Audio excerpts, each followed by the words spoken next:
Good afternoon, ladies and gentlemen. Welcome to the HCCH, Asia Pacific Week 2023, and welcome to Hong Kong, China. It's such an honor to have all of you here today for this great event. And the conference will start shortly, so please switch your mobiles to silent or vibration mode. Thank you very much for your attendance.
Now, ladies and gentlemen, let's give a warm round of applause to welcome the Honorable John Casey Lee, the Chief Executive of the Hong Kong SAR of the People's Republic of China.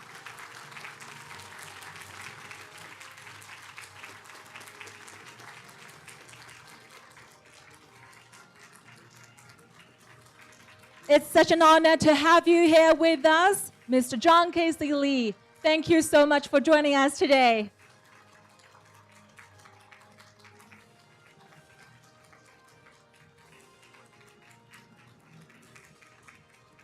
Please have a seat, Mr. John Lee. Thank you so much for joining us.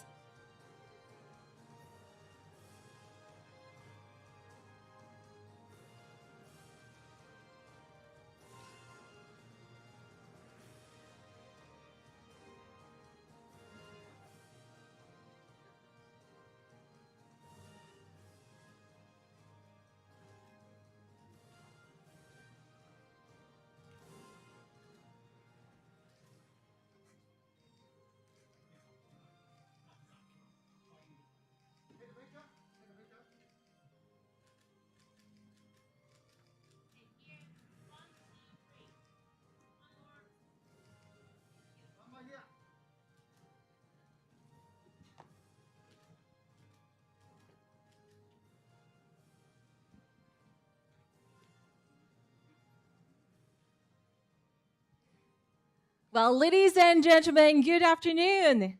Welcome to the HCCH Asia Pacific Week 2023 and welcome to Hong Kong, China. It's such a great pleasure to have all of you here today on this very memorable occasion. My name is Emilia Sun. I'm very flattered and honored to be a host for this significant 4-day conference. Welcome. Thank you so much for coming. Welcome, everybody.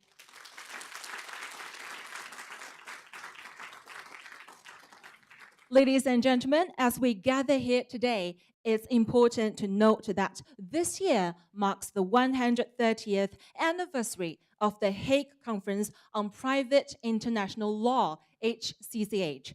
And this conference is one of the special events organized to celebrate this momentous milestone. The theme for this 4-day conference is access to justice and sustainable development, the impact of HCCH in an interconnected world. We are very grateful for the generous support of the Department of Justice of the Hong Kong SAR of the People's Republic of China and the Faculty of Law of the University of Hong Kong as a supporting organization. And we'd also like to extend a warm welcome to all of our guests who've traveled from near and far to be a part of this great event in Hong Kong. Thank you very much for joining us. So at the very beginning of today's conference, it's my great privilege to introduce to you our distinguished guests here with us today. 首先，我非常荣幸为各位介绍莅临会议现场的重要嘉宾。The Honorable John Casey Lee, the Chief Executive of the Hong Kong Special Administrative Region of the People's Republic of China. Welcome to the conference.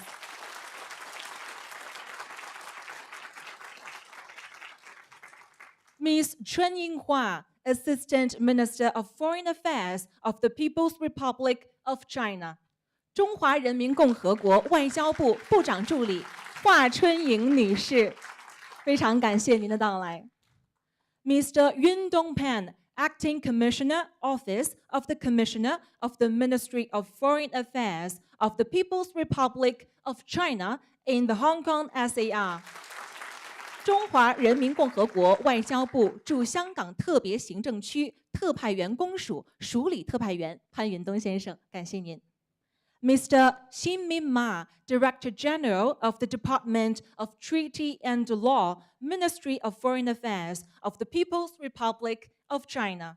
中华人民共和国外交部条约法律司司长马新民先生。Mr. Paul Lam, Secretary for Justice of the Hong Kong SAR of the People's Republic of China.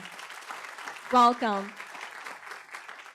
Mr. Horace Chen Guoquan, Deputy Secretary for Justice of the Hong Kong SAR of the People's Republic of China.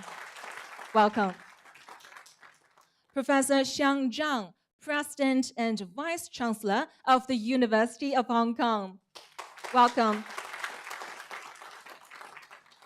Dr. Christophe Bernasconi, Secretary General of the Hague Conference on Private International Law. Thank you for a great organization. And the Honorable Chief Justice Andrew Cheng, Chief Justice of the Court of Final Appeal, Hong Kong SAR of the People's Republic of China. Thank you for coming. The Honorable Andrew Leung Kwan Yuen, GBM, GBS, JP, President of the Legislative Council of Hong Kong SAR of the People's Republic of China. Professor Hua Ling Fu, Dean of the Faculty of Law of the University of Hong Kong. Thank you for joining us. Dr. James Ding, Chair of the APAC Economic Committee, Law Officer, International Law of the Department of Justice of the Hong Kong SAR of the People's Republic of China. Thank you. Professor Jardine Go Escolar, Deputy Secretary General of the HCCH. Welcome. Professor Yun Zhao, representative of the HCCH, ROAP, Associate Dean of the Faculty of Law of the University of Hong Kong. Thank you again for joining us. So, ladies and gentlemen, to commence the conference, it is with great pleasure and honor that we invite the Honorable Mr. John Lee, Chief Executive of the Hong Kong SER, to deliver the welcome remarks. Welcome to stage.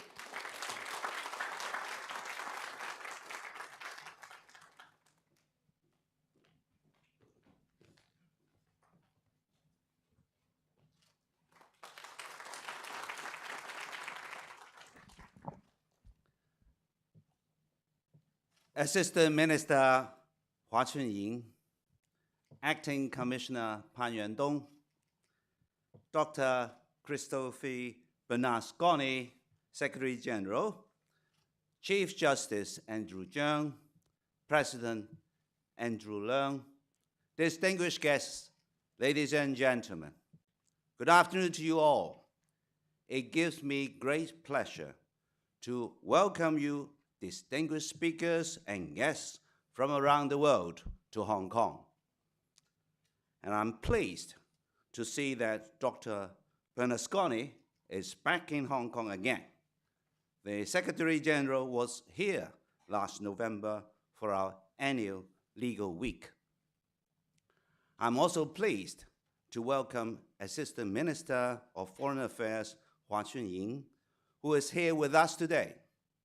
I'm grateful to the strong support that the Ministry of Foreign Affairs affords to Hong Kong in our cooperation and exchanges with the world.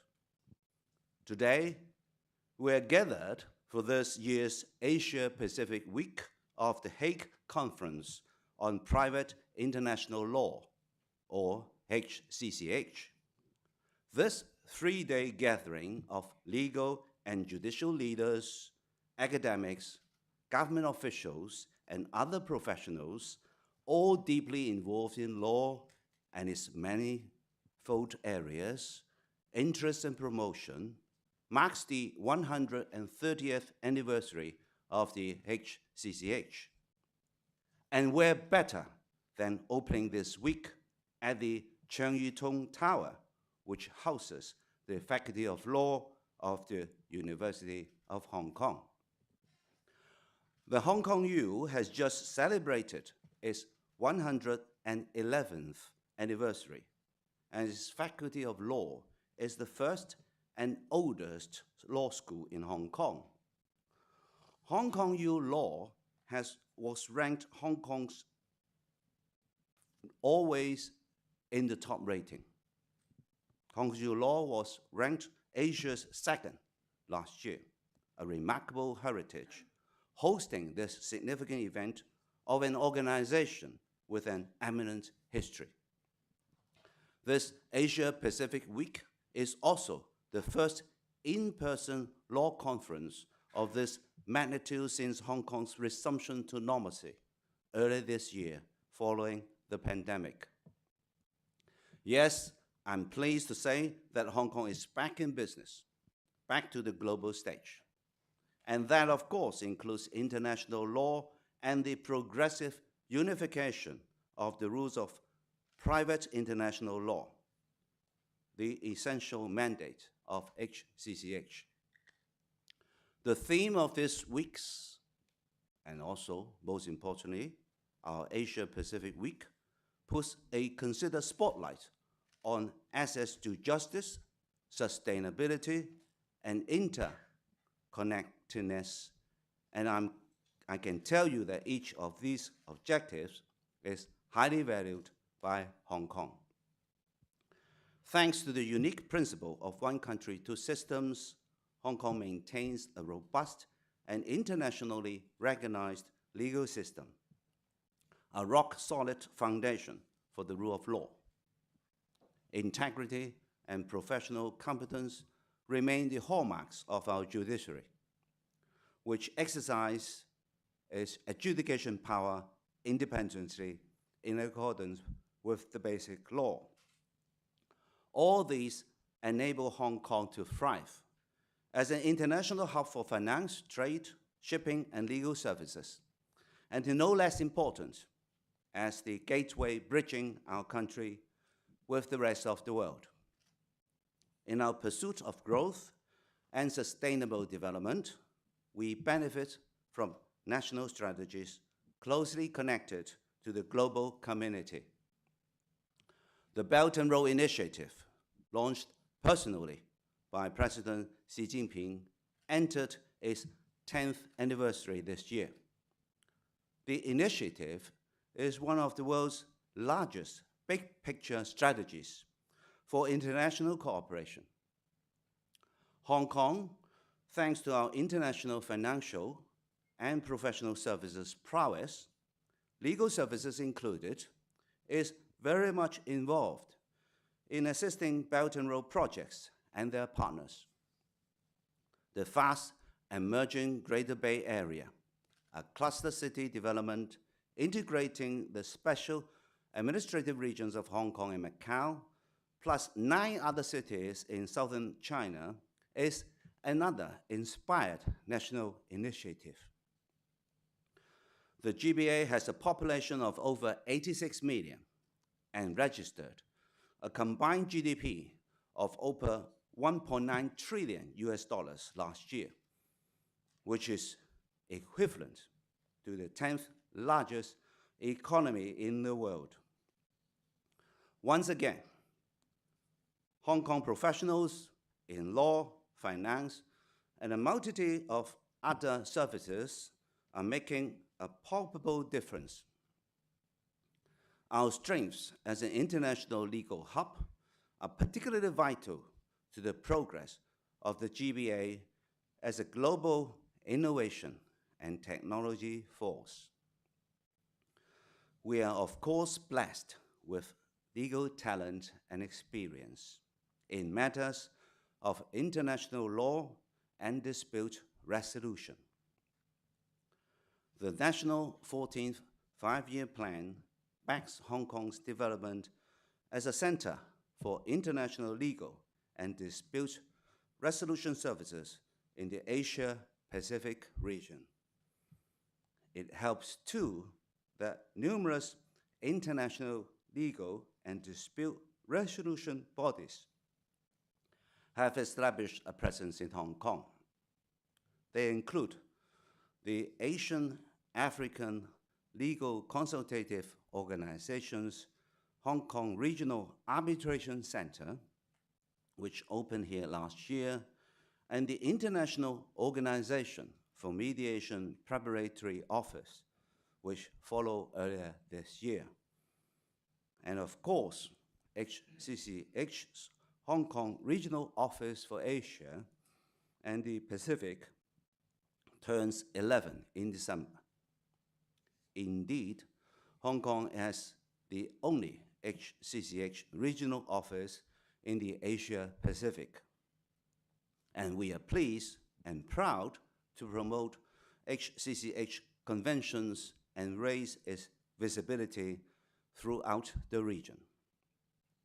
At last year's Asia-Pacific Economic Cooperation Economic Leaders in Bangkok, I assured our trading partners of Hong Kong's commitment to regional economic cooperation.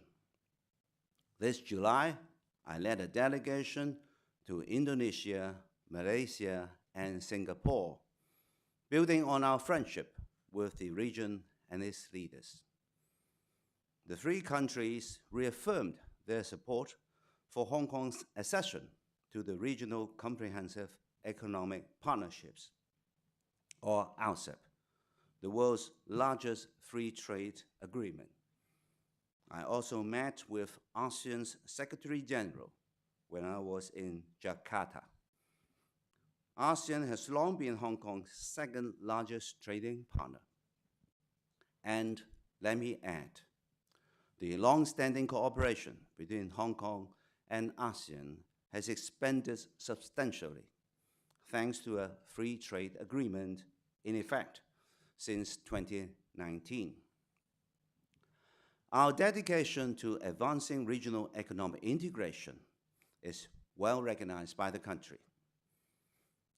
Premier Li Qiang, speaking at the ASEAN Plus 3 summit last week, remarked that the Hong Kong SAR is widely regarded as one of the world's most open economies and appealed to the support of RCEP members in supporting our bid to become one of the first economies to join the agreement. We are thankful for the support of the Premier and the central authorities to our ongoing efforts in fostering regional economic cooperation. Ladies and gentlemen, Hong Kong remains committed in promoting the great relevance and value of the legal instruments developed by the HCCH in enabling trade and economic activities throughout the region. I'm confident that Hong Kong and the HCCH will continue to play a meaningful role in enhancing access to justice, to sustainable growth, and to interconnectedness in the Asia-Pacific region and well beyond. My congratulations once again to the Hague Conference on Private International Law on your landmark of 130th anniversary, and my thanks to the Regional Office for Asia and for the Pacific for organizing HCCH Asia Pacific Week in Hong Kong. Ladies and gentlemen, I wish you all the best of business and the business of law at this HCCH Asia Pacific Week. Have a memorable stay in Hong Kong. Thank you very much. Thank you so much. Thank you, Mr. Zhang Li. Please be seated.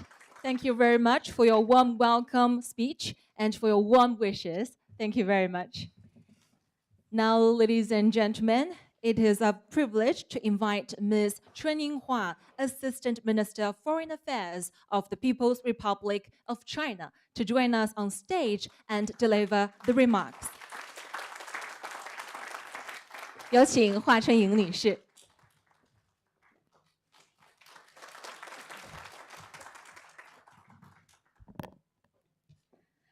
The Honorable Chief Executive John Lee, Secretary General Dr. Bernasconi, Chief Justice Andrew Chan, Secretary for Justice Mr. Paul Lam, President and Vice Chairman Professor Zhang Xiang, ladies and gentlemen, good afternoon. It's a great pleasure for me to be here to meet all of you in Hong Kong. On behalf of the Chinese government, I wish to extend our warmest congratulations on the 130th anniversary of the Hague Conference and the Asia Pacific Week. Over the past 130 years, the Hague Conference has grown from an ad hoc diplomatic session to a permanent intergovernmental organization, and from a regional grouping of 13 countries in Europe to a global organization with 91 members across 6 major continents.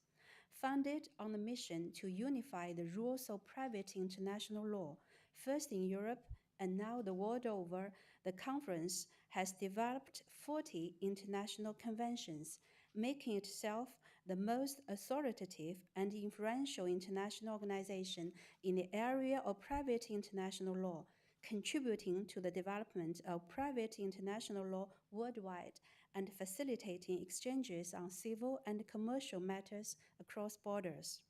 Throughout the years, China and the Hague Conference have progressed together through win-win cooperation. Following the start of the reform and opening up, China began participating in the conference activities in 1981 and became a full member in 1987. In the 4 decades since, China has taken an active part in the negotiations of various conventions and contributed Chinese wisdom in the legal field. So far, China has joined the Service Convention, the Evidence Convention, the Adoption Convention, and the Apostille Convention. China has also made big efforts to promote international cooperation, proposed suggestions on improving the decision-making mechanism, and provided financial support to the conference operation and development. In these 40-plus years, China has benefited greatly from the outcomes of the Hague Conference, which in turn helped us to develop civil and commercial laws at home.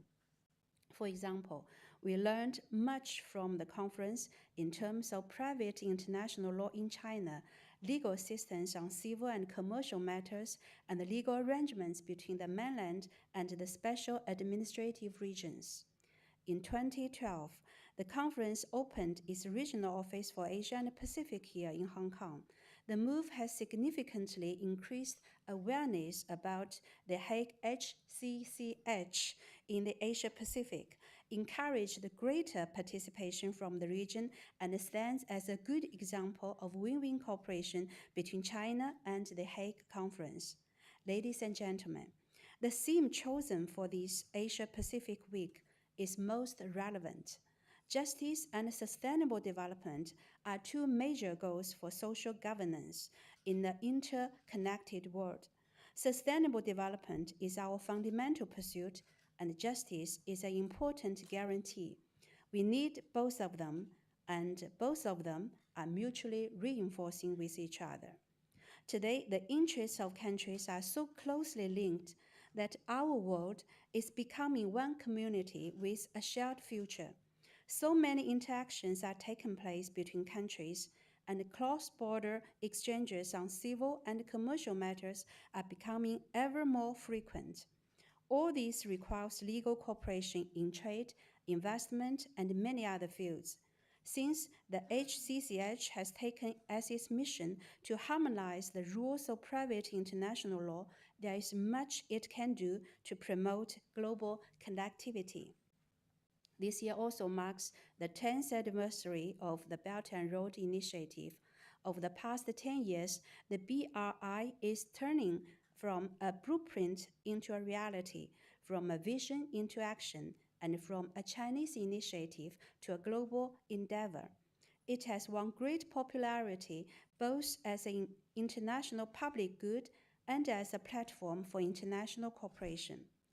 More than 150 countries and over 30 international organizations have joined the BRI family, and a large number of cooperation projects has been carried out in partner countries, bringing tangible benefits to local communities in terms of better life and more development opportunities. Next month, China will host the third Belt and Road Forum for International Cooperation. This will be a good occasion to plan for high-quality Belt and Road cooperation with partner countries and organizations. Promoting collectivity is a shared goal of the BRI and the HCCH, and we believe cooperation on civil and commercial laws will give the BRI even stronger vitality. Working together, the BRI and Hague Conference will give an enormous boost to international legal cooperation on civil and commercial matters, advance the harmonization and development of international rules, and strengthen the international rule of law. With this in mind, I would like to take this opportunity to propose efforts in 3 areas. First, to respond to the need of the times and improve international rules. As globalization deepens, there will be greater need for rules on trade liberalization and investment facilitation. On the one hand, the HCCH may need to develop new convention in view of the latest development of civil and commercial law, speed up the negotiations on the jurisdiction project in particular, and provide more public goods in the area of private international law. On the other hand, it may need to revise the existing conventions to keep them up to date. In making these international conventions, it is particularly important to practice multilateralism, accommodate the concerns of all countries, in particular the interests of developing countries, find consensus across different legal systems and interests, and not to allow international rules to be replaced by the house rules of a few countries. Second, to urge good faith and reinforce compliance. The vitality of laws lies in its compliance. All countries need to exercise their rights according to law, honor obligations in good faith, and properly handle differences and disputes. They should uphold the international economic and trade rules and the multilateral trading system instead of making unlawful actions in the name of law. They should promote equal and uniform application of international law instead of a selective approach or double standards.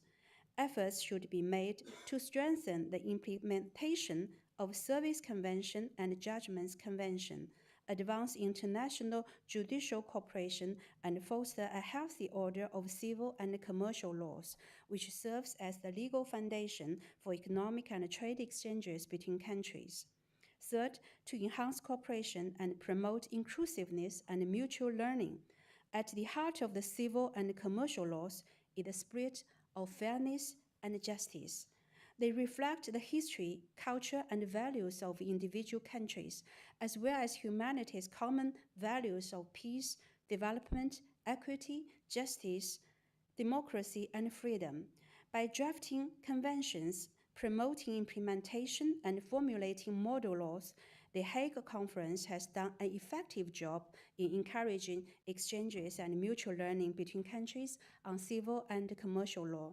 As we celebrate the diversity of civilization and embrace the global civilization initiative put forward by President Xi Jinping, we also need to enhance inter-civilization dialogue on the rule of law, overcome the differences and barriers through mutual learning and more exchanges, upholding humanity's common values, and work for a community with a shared future for mankind. Ladies and gentlemen, celebrating the 130th anniversary of the Hague Conference of the HCCH in Hong Kong carries special significance. After its return to the motherland, Hong Kong has registered robust growth, cemented its standing as an international financial, shipping, and trading center, and continued to top the world in the level of freedom and openness. The Pearl of the Orient is shining ever brighter, attesting to the success of one country, two systems in Hong Kong. In the legal field, it has developed a new constitutional order based on China's constitution and the basic law by drawing on the strengths of both the common law and civil law, and by combining the legal traditions of the East and the West. All these form the unique advantages of Hong Kong's legal system. Under the new order, Hong Kong has a full-fledged legal system, a stellar contingent of legal professionals, and a highly developed legal service center. It serves as a bridge between the Chinese legal system and other legal systems in the world, and a connector of diverse traditions of the rule of law. Today, Hong Kong stands at a new historical starting point of order and greater prosperity. The decision to open regional offices here by international legal organizations such as the Hague Conference HCCH and the Asian African Legal Consultative Organization is a vote of confidence in Hong Kong's future and has brought new opportunities. It is our hope that friends from the law circle in Hong Kong will build up the city's reputation in the rule of law, help establish Hong Kong as a leading center for international legal and dispute resolution services in Asia Pacific, and add one more title, a center of law, to Hong Kong's already impressive resume. President Xi Jinping asked the Chinese people to have confidence in ourselves, in Hong Kong, and in the country. I believe with the strong backing of the motherland and the unique advantages of one country, two systems, all sectors of Hong Kong society will seize the opportunities and play even significant roles in the great process of Chinese modernization and the great rejuvenation of the Chinese nation. In conclusion, I wish this event a full success. Thank you very much. Thank you very much, Ms. Hua Chunying. Thank you very much for great remarks. And thank you very much for gracing this conference with your presence. Please be seated. Thank you. 非常感谢华春莹女士的讲话，谢谢您，请就坐。Well, ladies and gentlemen, now we'd like to invite Mr. Paul Lam, Secretary for Justice of the Hong Kong SAR, to come on stage and deliver the remarks. Welcome.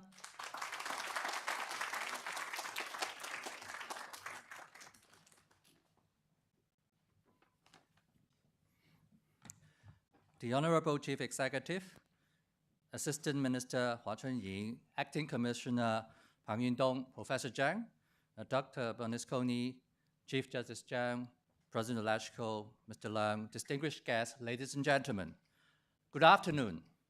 We are extremely honored and grateful that HCCH has chosen to hold the Asia Pacific Week 2023 in Hong Kong. In particular, because HCCH will be celebrating its 130th anniversary during this week. And HCCH will also be marking the entry into force on the 1st of September of the 2019 Judgments Convention. The theme of the HCCH Asia Pacific Week 2023 is Access to Justice and Sustainable Development, the impact of HCCH in an interconnected world. The relationship between access to justice and sustainable development is well recognized. Target 3 in Goal 16 of the Sustainable Development Goals set by the United Nations in 2015 is to promote the rule of law at the national and international levels and ensure just access to justice for all.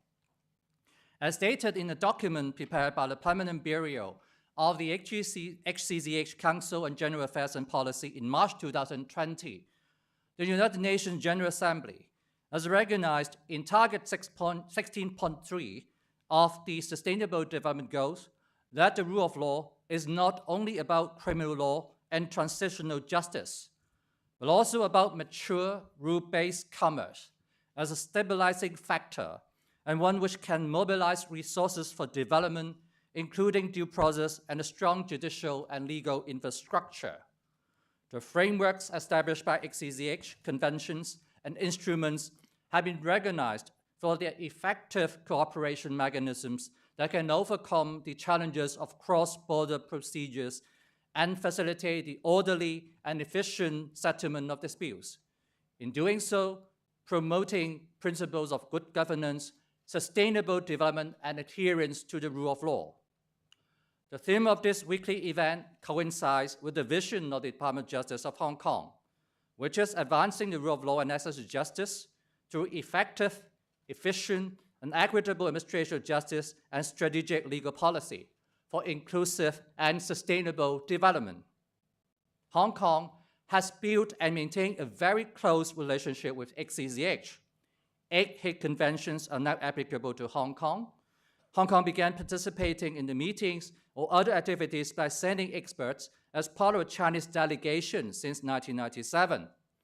On the 13th of December 2012, HCCH opened its Asia Pacific Regional Office in Hong Kong, which is the first and remains to be the only one in the Asia Pacific. We had held 2 informal working groups meetings of the Judgment Project in Hong Kong, contributing to the successful conclusion of the Judgments Convention. And in 2020, we concluded a memorandum of understanding on the secondment of legal professionals between HCCH and Hong Kong. All these cooperations and collaborations would not have been possible but for the staunch support given by the Central People's Government of China and the successful implementation of the principle of one country, two systems. Pursuant to Articles 151 and 152 of the Basic Law, among other things, Hong Kong may on its own, using the name Hong Kong China, maintain and develop relations and conclude and implement agreements with relevant international organizations in the appropriate fields. Representatives of the Hong Kong government may, as member of the delegation of China, participate in international organizations or conferences in appropriate fields limited to states and affecting Hong Kong, or may attend in such other capacity as may be permitted by the Central People's Government and the international organization or conference concerned, and may express their views using the name Hong Kong China. To foster a better and closer relationship with HCCH is indeed Hong Kong's duty, under important national development plans, such as the 14th Five-Year Plan, the Guangdong Hong Kong Macau Greater Bay Area Development, and the Belt and Road Initiative, under which Hong Kong is designated to be an international legal service and dispute resolution center. Returning to the theme of this weekly event, Hong Kong is a prime example to showcase the causal link between the rule of law and development.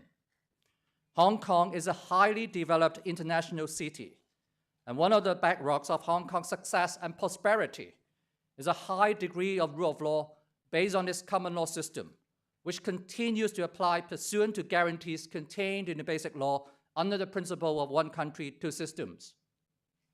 Ladies and gentlemen, with strong support from the Central People's Government, the Department of Justice of Hong Kong will continue to work closely with HCCH in the years to come. And on this note, I wish the HCCH Asia Pacific Week a great success, and for all those who come from abroad, a very enjoyable stay in Hong Kong. Thank you very much.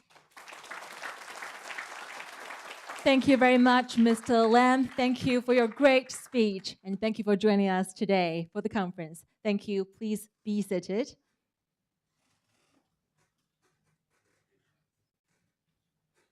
Now, ladies and gentlemen, it is a pleasure to invite Professor Xiang Zhang, President and Vice Chancellor of the University of Hong Kong, to join us on stage and deliver the remarks. Please.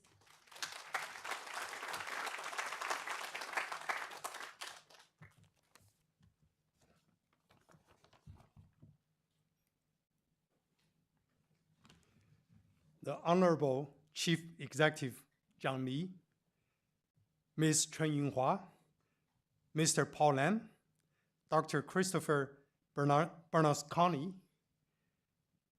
Mr. Yun Dongfang, and Chief Justice. Distinguished guests, ladies and gentlemen, first of all, allow me to welcome you all to the University of Hong Kong, and my heartfelt congratulations to the HCCH Asian Pacific Week.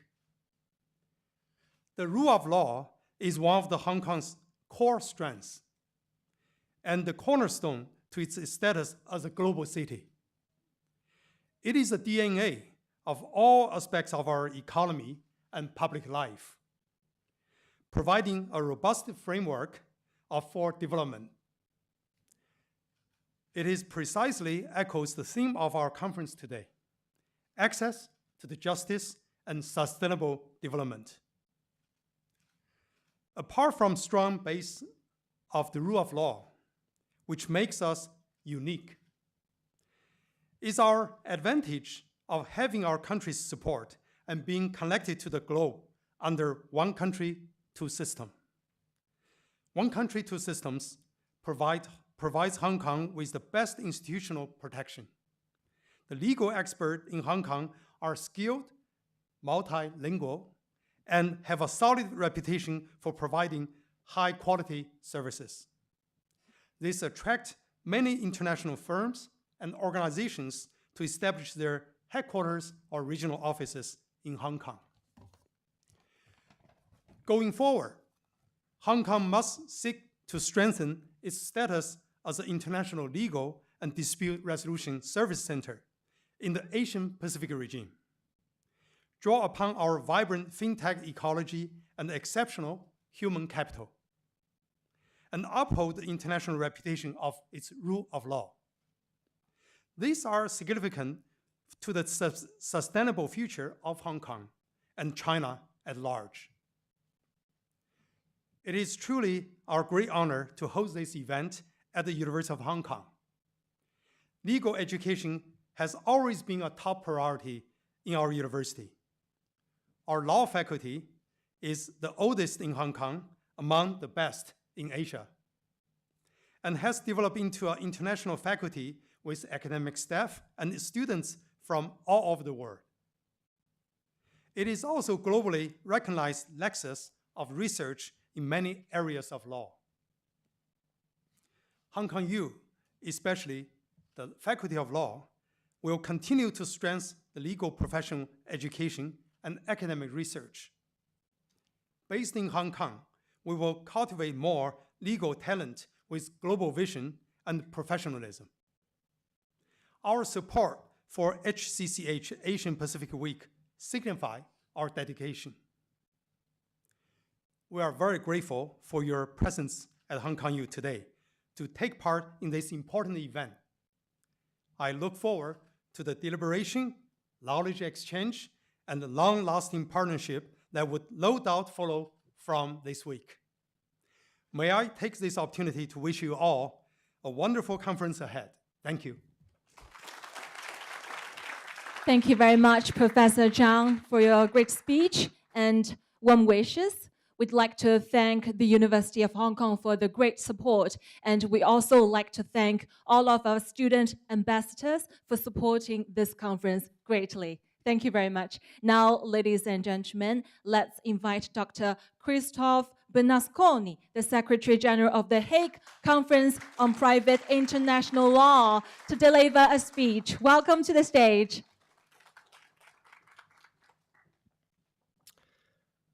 Honorable Chief Executive Lee, Honorable Assistant Minister Hua, Honorable Acting Commissioner Pan, Chief Justice Zheng, Honorable President Leung, President and Vice Chancellor Zhang, Excellencies, distinguished speakers, special guests, and participants. Let me try this. Huan Yin Da Jia.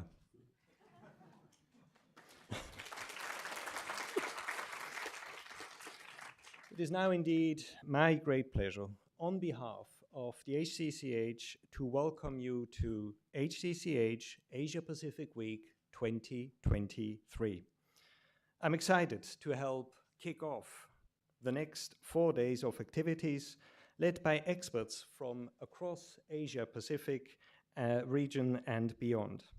I'm glad and inspired to be among some of our organization's strongest supporters, once again gathered here in beautiful, buzzing Hong Kong and joined from all over the world by guests connected online.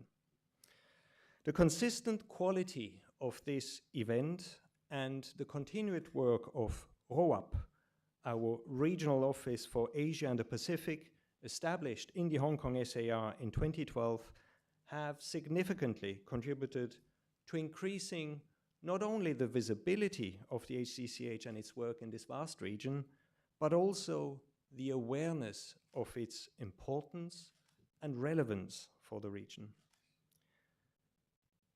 Chief Executive Lee, Assistant Minister Hua, Acting Commissioner Pan, Secretary Lam, President and Vice Chancellor Zhang, thank you for your wonderful welcome remarks. Following this distinguished group, I do not seek to take much more of our time, but as this year's event is indeed in Hong Kong, let me note with no little amount of pride and gratitude that the very first HCCH Asia Pacific Week was held here in Hong Kong in 2014.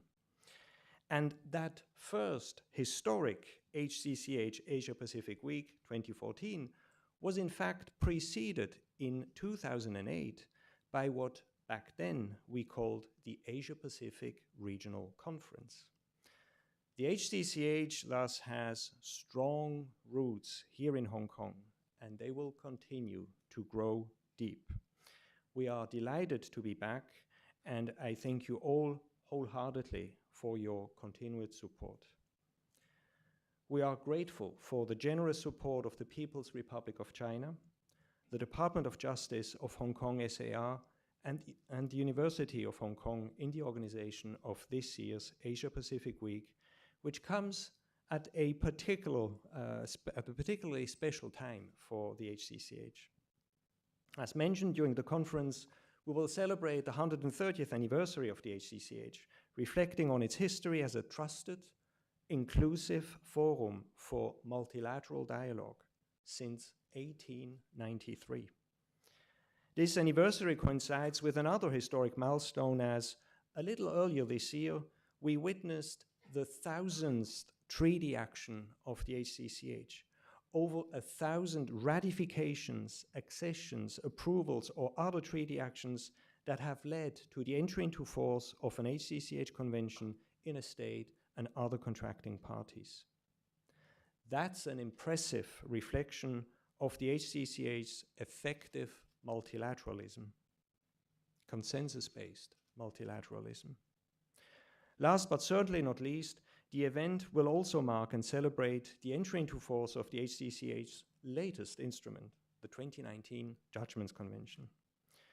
Alongside these celebrations, the HCCH Asia Pacific Week is an opportunity to discuss challenges and opportunities for the further progress of the HCCH and the development of private international law.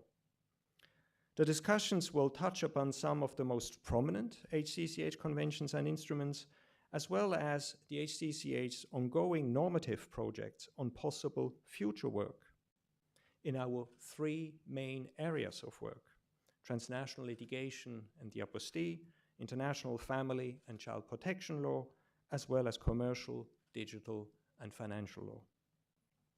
This year's Asia Pacific Week has the theme Access to Justice and Sustainable Development, the impact of the HCCH in an interconnected world. We selected this theme in recognition of the contribution which private international law can make and must make to the further advancement of the Sustainable Development Goals and the need for further analysis of the intersection between them.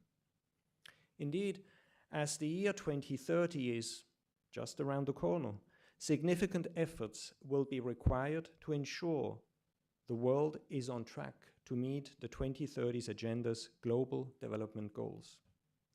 The HCCH conventions, properly implemented and operated, can supply governments with powerful, practical tools to advance sustainable development and strengthen human rights across various sectors.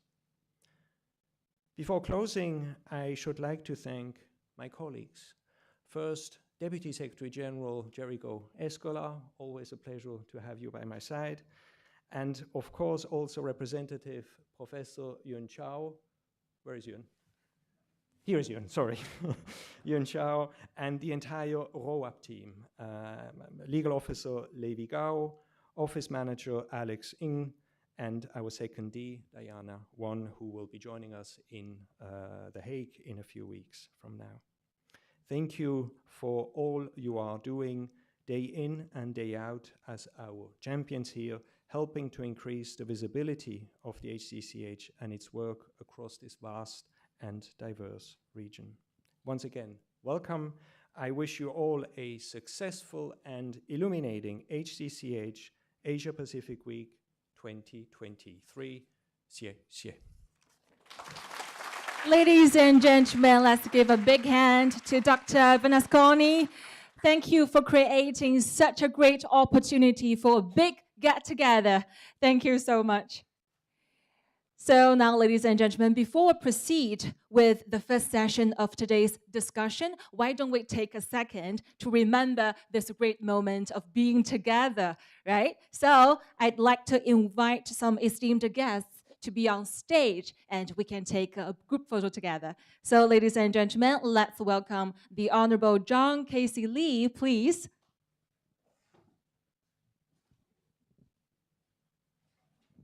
And Miss 华春莹，有请华春莹女士与我们一起进行合影。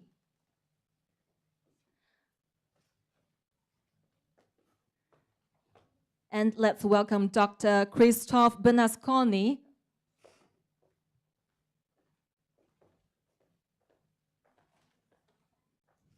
Mr. 云东潘，潘云东先生。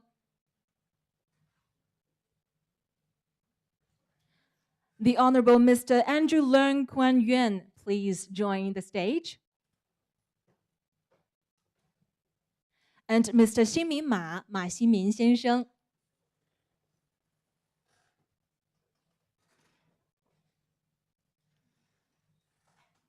Let's welcome the Honorable Chief Justice Andrew Chang. Please join the group photo. And Professor Xiang Zhang. Let's welcome Mr. Paul Lam. Please join the stage.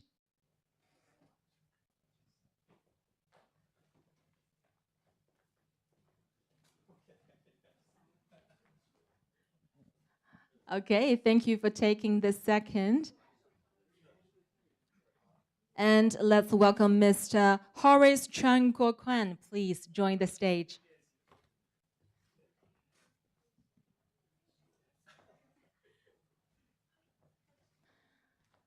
Professor Huang Lingfu, please join the group photo.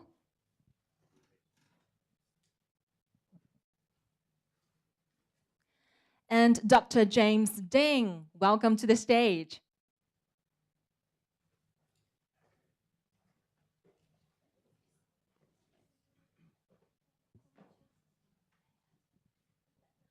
Let's also welcome Professor Geraldine Go Escola. Please join the stage. And Professor Yun Zhao, please join the group photo.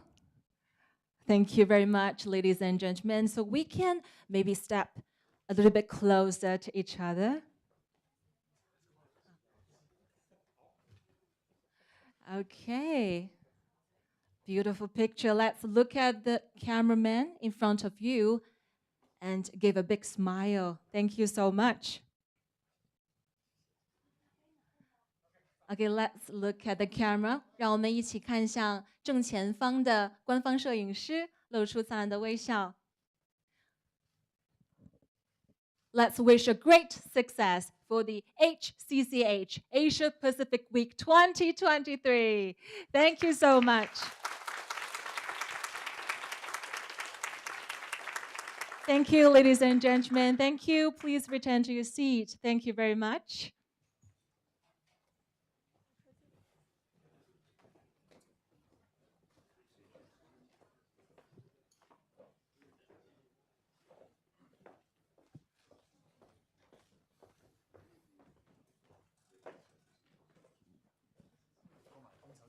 All right, and ladies and gentlemen, now we'd like to express our heartfelt gratitude to the Honorable Mr. Zhang Li and Ms. Hua Chunying for your presence and your participation today. 我们非常感谢李家超特首和华春莹女士出席今天的盛会。We thank you very much for your time here today.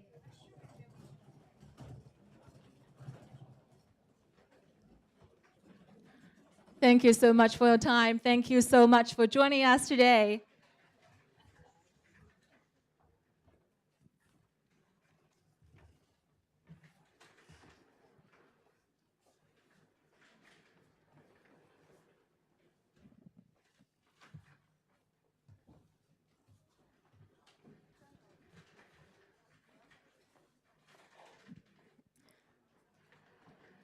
Thank you very much for joining us today.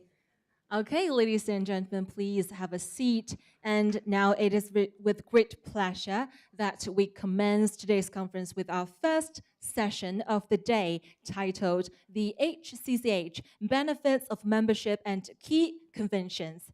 We look forward to engaging discussions, valuable insights, and fruitful collaboration during this conference. Recognizing the pivotal role played by the HCCH in fostering international legal cooperation, we're honored to have with us Dr. Christophe Bernasconi, Secretary General of the HCCH. And Dr. Bernasconi will be delivering an introduction presentation that provides us with a comprehensive overview of the HCCH. Dr. Bernasconi, please join me on stage.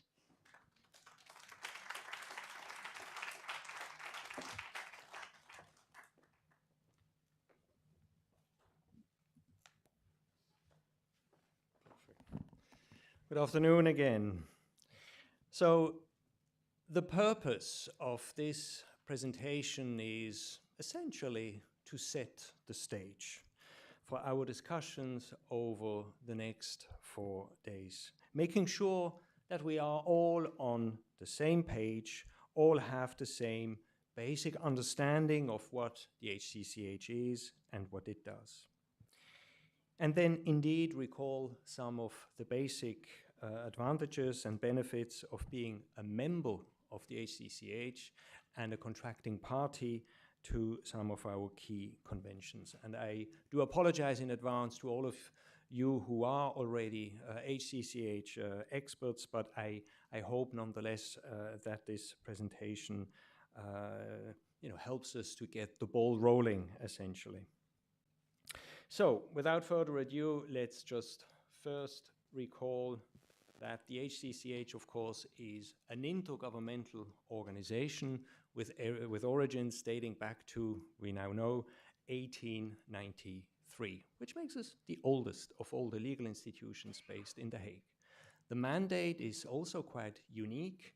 According to Article 1 of the statute, which entered into force in 1955 and made the HCCH a permanent organization. So according to its Article 1, the mandate of the HCCH is the progressive unification of the rules of private international law: jurisdiction, applicable law, recognition and enforcement of judgments, and indeed the development of the fourth dimension of private international law, cooperation, legal cooperation. We respond to this mandate by developing international treaties. We call them the HCCH conventions and some other instruments, protocols or soft law instrument. And what also distinguishes the work of the HCCH is that we think it's one thing to put these conventions on the table, it's another thing to make sure that they really work in practice, that they are implemented properly and work according to what they have been designed to do. Most importantly, these, certainly the core conventions, have a huge practical impact, develop practical benefits for individuals, families, and businesses in cross-border situations. When we describe the work of the HCCH, I certainly like to use the image of a bridge. Why? Because the bridge connects, and the work of the HCCH very much connects as well. It connects different legal systems. But the work is designed in such a way that at both ends of the bridge, the impact on the domestic substantive law is designed to be as little as possible. That's the beauty of unifying private international law as opposed to substantive law, because when you do private international law unification, you can do so in respect of the often political, societal, religious expressions that one finds in a state's domestic law. But once you are engaged on this bridge, once you have the bridge, it does provide legal certainty and predictability to all those engaged in these cross-border situations, and it also provides the mechanisms for effective cooperation, practical cooperation between states to overcome the often practical challenges in judicial or administrative procedures. And so all of that facilitates cross-border interactions while respecting legal diversity. The HCCH certainly has a global mandate, and we try to promote our conventions on a global basis, but one should not forget also that when a region, say ASEAN or APEC, just to name two in this region, would decide to collectively join our conventions, well, you have a strong integrating factor that is provided through these international treaties, which then provide benefits not just at the regional level, but at the same time also at the global level. So really what I like to stress when talking about the work of the HCCH is that it really stands for effective, practical multilateralism. Maybe one quiz question: why do we call it HCCH? I'm sure a lot, maybe most of you know by now, but it's a contraction of the English name of the organization, the Hague Conference on Private National Law, and French, La Conférence de l'aide droit national privé, which is the other official language of the HCCH. And luckily, it will also work in Spanish, because our Council earlier this year decided to add Spanish as a third official language, la Conferencia del Área de Derecho Internacional Privado. So CH, will also work, and so we can mingle these letters as we please. So it should be fine. As we speak, the organization has 91 members across the world, the globe, and you will quickly realize that based on this map, I never feel comfortable to say that we are a truly global universal organization, because we are not. There is just too much gray still on this map, and one of our jobs is to make sure that we can continue to color this map. Now, based on this map, however, I do feel more comfortable to say that we are somewhat global, because in addition to all the members, there are more than 60 other states and contracting parties that are party to at least one convention without being a member of the organization. That's okay, because all our conventions are open conventions. Any state can join these. But after a certain time of having enjoyed the benefit of the work of the HCCH as what one may call a free rider, they get a nice letter from me as SG encouraging them to, consider becoming a member of the organization, and we can talk about the benefits in a while.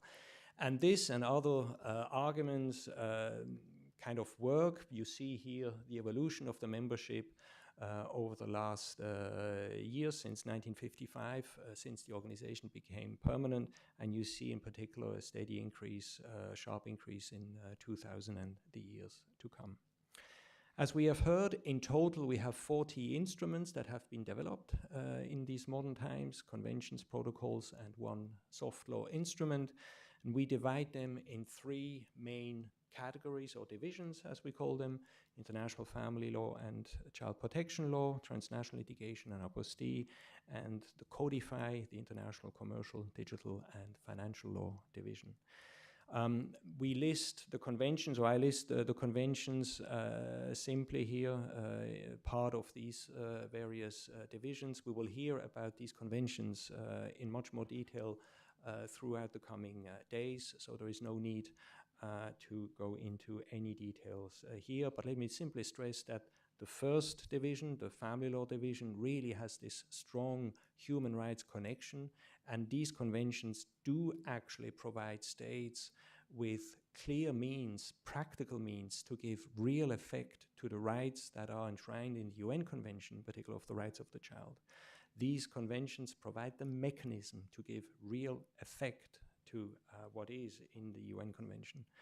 And for the transnational litigation and apostille convention, this is where also the legal cooperation between states comes really to the forefront and plays a hugely important role in, again, overcoming not just the practical challenges of international judicial or administrative procedures, but also develop this trust function that needs to be present between states when you want to have, for example, a judgment from one jurisdiction to be recognized and enforced in another jurisdiction.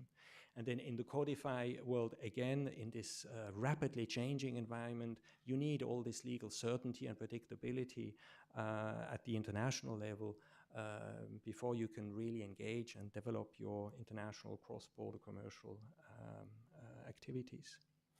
And all these conventions, they continue to attract regularly new contracting parties. You see that all these graphs, they basically point into the same direction, which is upwards, which is good, and we continue to work on that.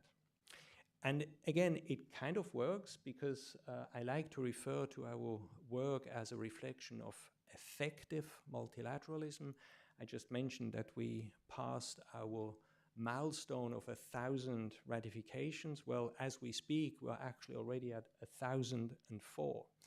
And as I was trying to say before, this in and for itself, to me, is an impressive reflection of effective multilateralism, but it becomes maybe even more impressive when you start to calculate how many bilateral agreements it would take to establish the same type of treaty network amongst states.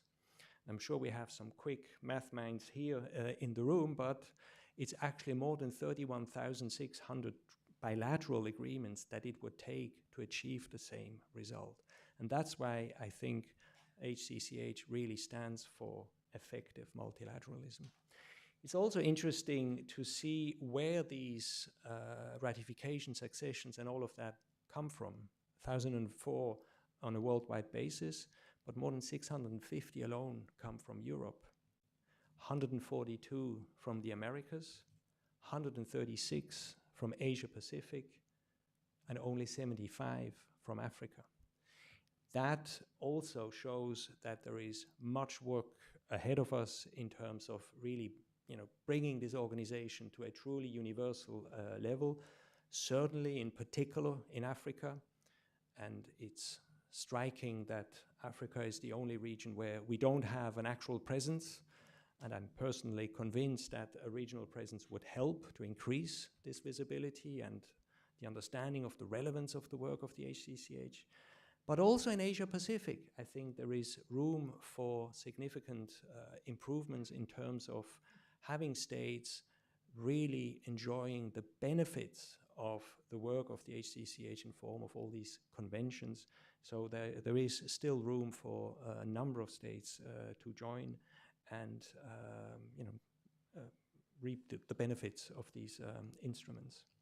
When you look at two of the organizations, important organizations in the region, APEC and ASEAN, you see that, I know that APEC is economy-based, but it's essentially 19 states which are reflected through membership in the HCCH. 16 of the APEC members are members also of the HCCH. 2, without being a member, are at least party to one or more conventions, which basically means that it's only Papua New Guinea that is not connected at all within the APEC world, but again, something that should be looked into. Within ASEAN, out of the 10 ASEAN members, 5 are also members of the HCCH. 3 are non-member connected parties, which means that it's basically just Laos and Myanmar that are not connected amongst ASEAN states. Now let's have a fairly quick look at the benefits that membership bring and the benefits that some of our core conventions bring. Well, joining the HCCH as a member essentially gives you a seat at the table. And with this seat at the table, you can shape the work program of the HCCH. It is the members, obviously, who decide what we are working on. And as a member, of course, you are also having a seat at the table for the negotiations of new instruments. So if you want to be part of this global consensus that's being developed through the work of the HCCH, you need to be a member of the organization and make your voice heard. And that voice, in this case, would of course also strengthen the voice of Asia within the HCCH in general. And that would give, as I was trying to explain, real effect to to universality and inclusiveness, which are core strategic principles of the HCCH, as we've just confirmed again in a new strategic plan that we have adopted earlier this year. And it's not just being at the table that matters. It's of course also making sure that members bring their own expertise to the table and share their expertise and make others benefit from that expertise and the experience that they may have with specific topics or issues. So it's really an enriching exercise to be part of these negotiations, and we can only invite states that are not yet a member to really join the group and the table and make their voice heard. Only through that seat at the table you can make sure that your interests are being effectively addressed and taken into account, both at the national or also regional level. What is, practically speaking, also quite important as a benefit of being a member is that as a member you have priority access to technical assistance. And what we mean by technical assistance is detailed training, sending sometimes experts to states to help with the implementation of a specific convention, setting up a central authority, maybe revisiting the implementation or implementing legislation. We can only organize and take part in this technical assistance if the request comes from a member, because we're simply getting too many of these requests and we have to prioritize, and naturally we serve members first. That is an argument actually that has also encouraged a number of states to become members in the recent past. And last but not least, I think it's fair to say that members benefit from an excellent cost-benefit ratio, because being a member of the HCCH really doesn't cost that much, considering the benefits that one gets, and in particular also considering the resources that states save by joining the multilateral effort, as opposed to trying to do all these things on a bilateral basis again and again and again and again. When we now look at the benefits of joining conventions, well, I think I've mentioned them already. It's really, to have access to practical, proven solutions that are often expected, frankly speaking, to be in place, in particular in the business context. Before you do business in another jurisdiction, you want to know what are the rules of the game, and private national law is very much a part of it. Some of these conventions are clearly seen as international standards. That's certainly true also for the family and child protection conventions. So really a top reason to join all these conventions, all the more as they do provide this legal certainty and predictability that is needed in this chaos of legal rules that may be applicable from different legal systems when you are exposed in a multi-jurisdictional situation or transaction. So you really need this legal certainty and predictability, and the access to international cooperation that often comes with these conventions. And as I mentioned, they really have very little impact on the domestic legal systems, allow states to save resources. It strengthens the integration, including at the regional level. No need to reinvent the wheel all the time. Just follow the international standard and use it. And all of that also, of course, facilitates the move and flow, the mobility of people, goods, and capital. And by joining these conventions, you effectively protect vulnerable people internationally, in particular children. These child abduction, child protection, adoption, and child support conventions are, core conventions for the protection of children in international situations. And on the other hand, by joining these conventions, you also participate in rule-based multilateral trade and commerce that is being facilitated by all these conventions. And last but not least, and since this is the overarching theme of our conference here, this is one way of giving effect to the UN Sustainable Development Goals, and in particular SDG 16, that refers 16.2 to protection of children and 16.3 to the rule of law with equal access to justice for all. This is essentially what I wanted to share with you by way of introduction. I do hope that it helps us, get the ball rolling and engage into substantive discussions on the work of the HCCH and all these conventions in more detail. Thank you for your attention. Testing.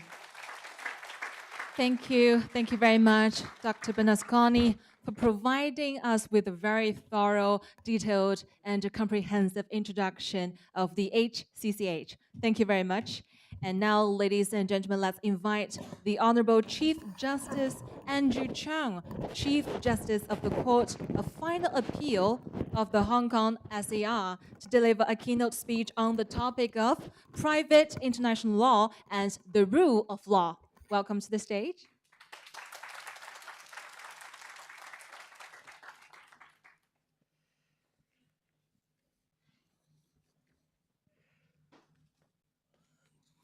Dr. Berlusconi, distinguished speakers, honored guests, ladies and gentlemen. I'm honored to give this keynote speech today. It would be appropriate for me to begin by extending my most heartfelt congratulations and those of the Hong Kong judiciary to Dr. Berlusconi and the Hague Conference on Private International Law on celebrating their 130th year anniversary this year. This places the Hague Conference amongst the oldest international intergovernmental organizations in the world, predating the United Nations, in an illustration of the importance of harmonization in the area of private international law. What is considered private international law is subject to a number of interpretations. The most narrow of these focuses on the conflicts of laws. The specialized principles and rules of domestic law used by courts to decide which law to apply in disputes involving parties of different jurisdictions or agreements or transactions which cross different boundaries.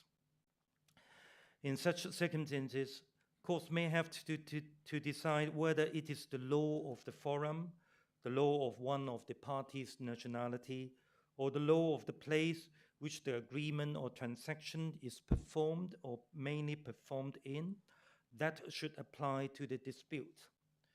The principles which guide the courts in this regard may be thought of as private international law. A wider interpretation of private international law extends its scope beyond the principles to be applied by the courts to any provisions in domestic law which deal with the exercise of jurisdictions over persons, property, and transactions where they cross boundaries. Moreover, this definition of private international law is also extended to the enforcement of judgments of other jurisdictions. This thus includes issues of the scope of a domestic court's power to hear cases which involve parties of other nationalities or transactions with overseas elements, as well as the recognition and enforcement of overseas judgments by domestic courts. These questions of the jurisdiction of domestic courts, the choice of law, and the enforcement of judgments may be considered the core of private international law issues. Such questions may also be considered the most difficult ones as well. In the age in which we live, an even broader interpretation of what constitutes private international law must now be considered. As intergovernmental organizations such as the Hague Conference continue to develop principles and instruments through their many endeavors, both old and new, we must now include these accomplishments in the scope of what we consider to be private international law. This is especially true of the procedures by which contradictory domestic rules may be overcome and the underlying principles of harmonization across different jurisdictions are applied. In deference to Dr. Berlusconi and all the distinguished speakers at this conference, I shall of course leave the details of the instruments established under the Hague Conference to their individual sessions throughout the course of this week, which I'm sure you are all looking forward to. Each of these instruments add a new dimension to what we consider within the scope of private international law. From the 1961 Apostille Convention, 1965 Service Convention, and 1970 Evidence Convention, all in support of adjudicative procedure, to the expanding frontier of financial instruments, such as the 1985 Trusts Convention and the 2006 Securities Convention, to the most recent and exciting work on digital currencies, digital assets and tokens, to the increasingly important instruments in the family law area, namely the 1980 Child Adoption Convention, the 1993 Adoption Convention, the 1996 Child Protection Convention, to the year 2000 Adults Convention and the 2007 Child Support Convention. As I mentioned earlier, the questions of jurisdiction of courts, choice of law, and the enforceability of judgments are the core of private international law, but are also potentially the most difficult ones to grapple with.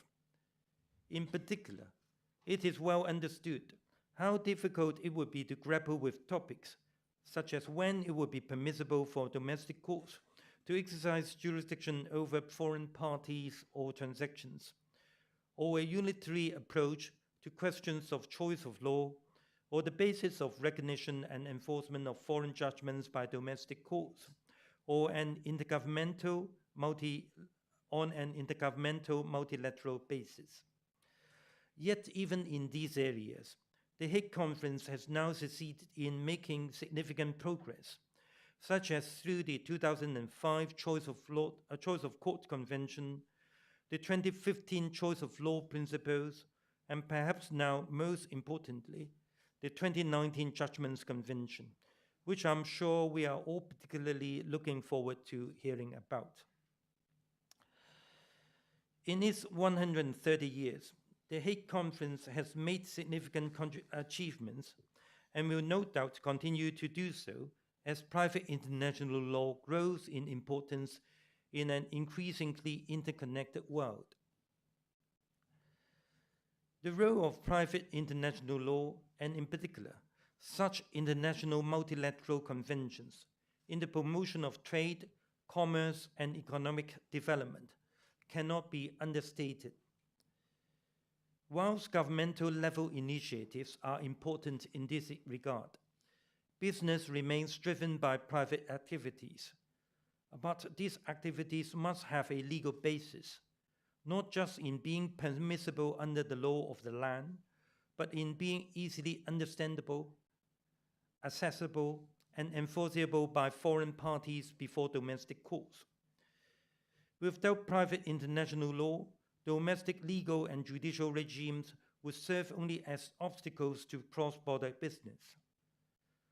Thus, the growth of international multilateral conventions, such as those established by the Hague Conference, are critical to the facilitation of the clarity, certainty, and predictability of cross-border business.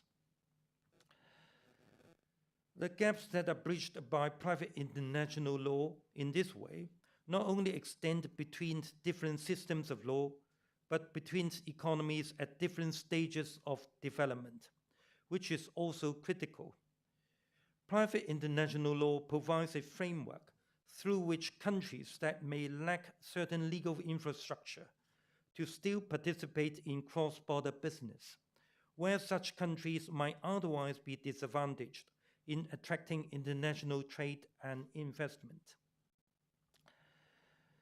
The role of private international law goes far beyond the simple promotion of international economic development, but the promotion of the rule of law to jurisdictions in which legal infrastructure is still lacking or in development.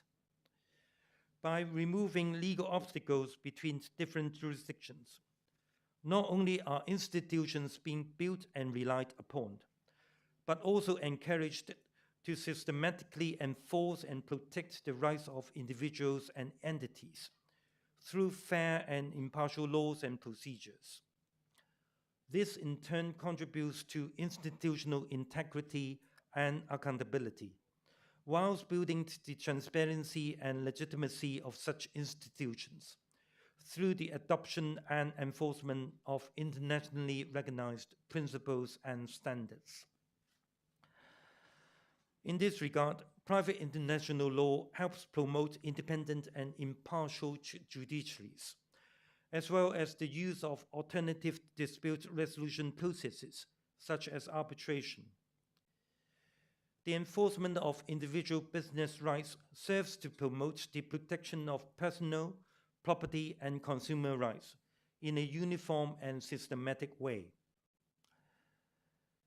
As a regional and international hub for trade and finance, private international law has long been established and indeed played a crucial part in Hong Kong's economic and legal success story. This is demonstrated by the number of Hague Conventions that are applicable in Hong Kong, but perhaps best illustrated by the fact that Hong Kong is the home to the HCCH Regional Office for Asia and the Pacific. The strengthening of the rule of law and the significance of the Hague Conference to the Hong Kong Special Administrative Region go far beyond merely promoting economic development or facilitating a business. First, the contribution of the Hague Conference to the rule of law extends beyond general civil court procedure and enforcement. As it becomes increasingly easy for people to travel abroad for work and establish families in other jurisdictions, the need for private international law to incorporate family law into its purview has never been greater.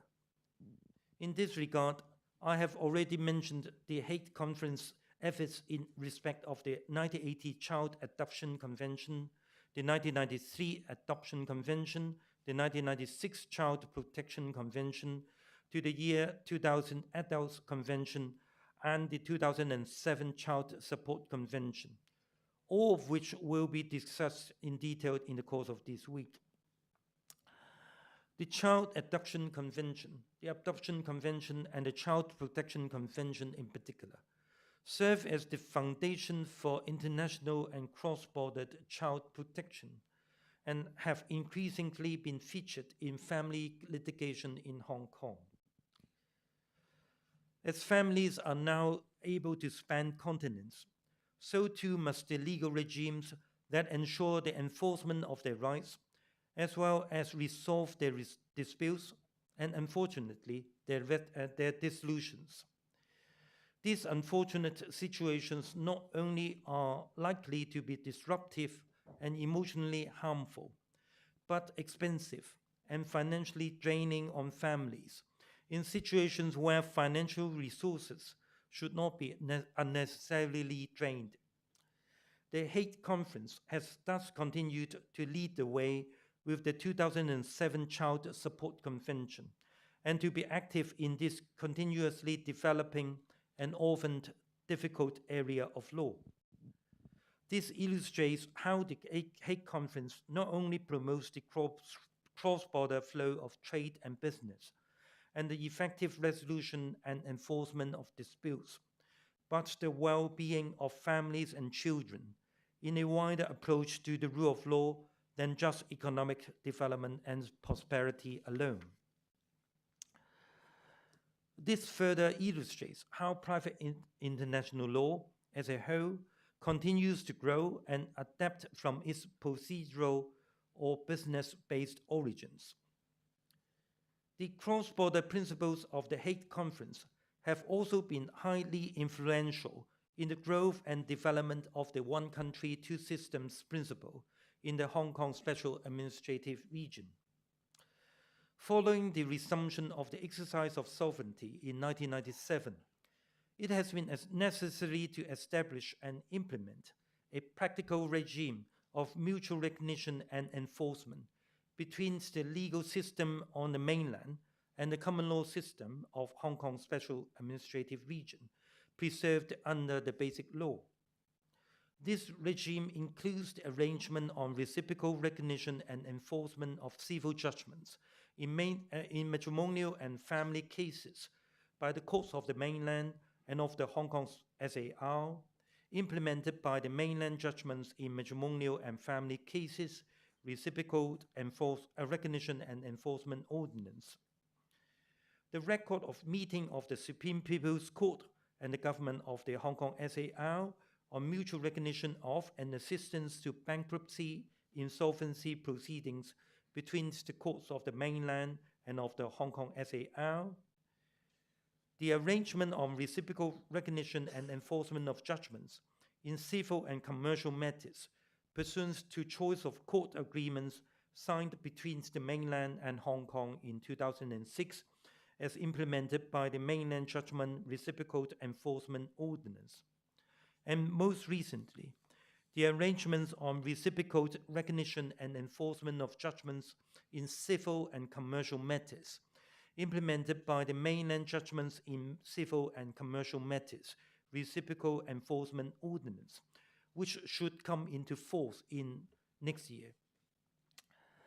These arrangements draw heavy inspiration from the 2005 Choice of Court Convention, as it represents an interface between common law and civil law jurisdictions, as well as the 2019 Judgments Convention.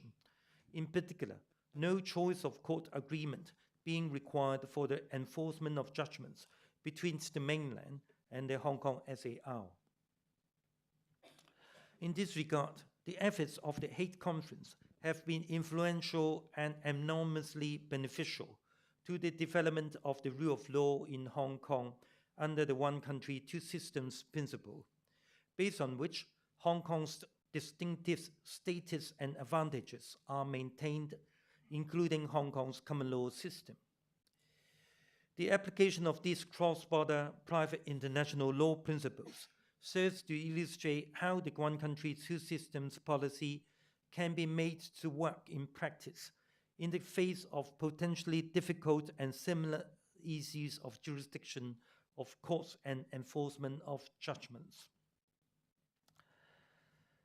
The impact of private international law on the rule of law can thus be seen not only in the lowering of legal obstacles to cross-border enforcement and the promotion of business and economic development, but the protection of individual and consumer rights and interests, and the enhancement and development of international family law and increasingly smooth interface between common law and civil law systems.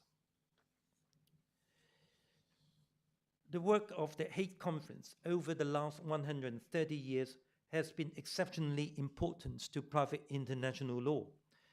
As the scope of private international law itself continues to expand and incorporate other elements, it will no doubt continue to be a significant contributor in this regard.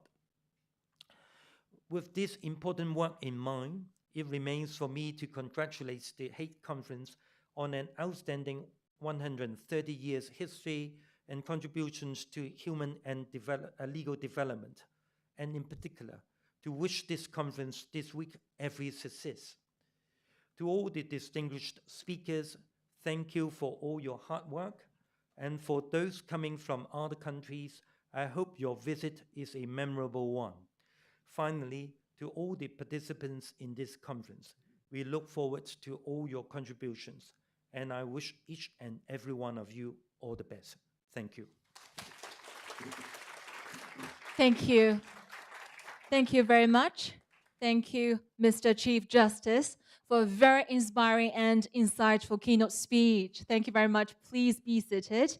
And now, ladies and gentlemen, I'd like to introduce 5 distinguished guest speakers to go up to the stage, and they will provide us with their valuable regional perspectives on the topic at hand. So let's welcome Professor Yun Zhao, representative of the HCCH Regional Office for Asia and the Pacific, and Associate Dean of the Faculty of Law of the University of Hong Kong. Please have a seat on the stage first. Thank you. And let's welcome Ms. Melissa Pang, President of the Law Association for Asia and the Pacific. Welcome to the stage. Dr. James Ding, Chair of the APAC Economic Committee, Law Officer, International Law of the Department of Justice of the Hong Kong SAR. Welcome to the stage. And Mr. Dennis Tsai, Deputy Director of the Asian African Legal Consultative Organization, Hong Kong Regional Arbitration Center. Welcome to the stage. and Dr. Jin Sun, Director General of the International Organization for Mediation Preparatory Office. Welcome to the stage. So, firstly, may we invite Professor Yun Zhao to the podium to give a speech. Welcome to the podium.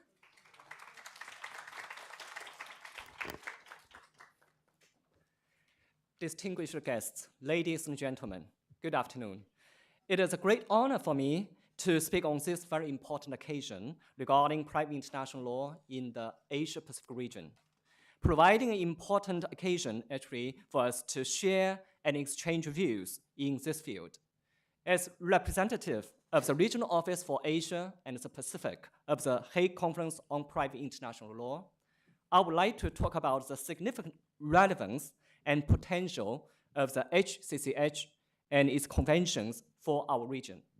The rapid expansion of cross-border transactions, mobility of people, and family relationship within and outside the region will all benefit from the support of an international legal framework. The HCCH has taken this important role to facilitate international transactions and protect the interests of vulnerable parties involved. The HCCH conventions help to promote cooperation among courts and other authorities that are indispensable in an age of globalization and progressive regional integration. When compared with other regions around the world, the Asia-Pacific region is unique in many aspects. First, it is a region made up of many countries, and their geographical dispersion makes travel, including dispute resolution, more expensive. Second, the region is populated with common law, civil law, and hybrid legal system. Third, multitude of different languages is spoken, making it more difficult for parties to access and understand the laws and procedures of countries they engage in business with. And fourth, the region is also made up of varying levels of economic growth, resulting in considerable differences in the sophistication of court practices and procedures. The Regional Office for Asia and the Pacific, ROAP, set up 11 years ago, plays a role to strengthen the ties between the HCCH and the states in the region. Last year, we celebrated the 10th anniversary of the ROAP.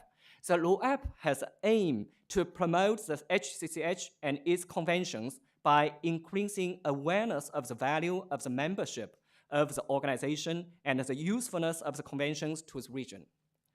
It also brings benefits in terms of assisting states with the implementation of the conventions. As the HCCH's influence becomes more and more global, a growing number of Asia-Pacific countries join the HCCH and all its conventions, both benefiting from and contributing to the HCCH. Since the year of 2000, the number of HCCH member states has grown rapidly. Among the 44 new members, 16 are from Asia. The increased membership has in the region will bring wider representation of a diverse range of legal tradition to the HCCH and help the HCCH to develop new instruments better adapted to meet the needs of the region. The Asia-Pacific region includes some of the world's most populous nations and some of the most commercially energetic. As people in the region grow in affluence, as they travel more, as borders become more fluid, so private international law grows in relevance to the needs of the region. Although the states in our region are geographically close, they represent a wide variety of cultures and legal traditions. Private international law, with the intention to bridge different cultures and legal traditions, is therefore very useful in providing a framework for cooperation, both for the states in the region and between these states and those located outside the region. It will also provide additional opportunity for enhancing certainty and predictability of cross-border private, commercial, and financial transactions and relationships. promoting judicial and administrative cooperation, and reinforcing protection of children and other vulnerable persons in trans-border cases. Benefits will accrue within the region and also between states in and outside the region. In terms of cooperation between international organizations, the HCCH has maintained close relationship with regional organizations. The states in our region has on various occasions emphasized the significant role of the sound legal framework in fostering economic and social development. A more uniform and harmonized legal framework will enable existing domestic infrastructures to facilitate the fair, efficient, and cost-effective resolution of disputes between businesses and people from different states, enhancing cooperation towards post-pandemic recovery and create a stable, prosperous, and highly competitive economic region. Private international law is of a significant practical importance in the implementation of the economic integration initiatives, in the promotion of inclusiveness and a harmonized cross-border legal framework. Looking into the future, we may need to seriously consider the following issues. First, it is unrealistic to unify private international law rules in our region. However, it would be useful to look into possible harmonization. As such, it is important to strengthen the research and education of private international law in the region.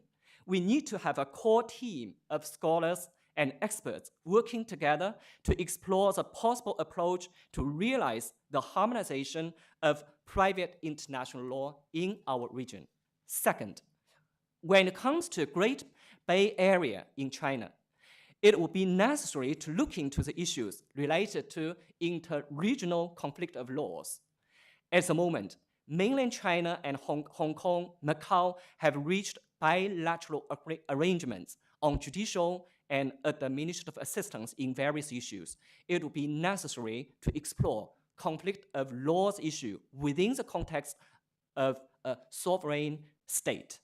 Third, strengthen the role of the HCCH regional office in serving as a platform to facilitate the exchange of views and discussions on relevant private international law issues in our region through meetings, conferences, and informal discussions at different levels, including amongst academics, officials, and administrators.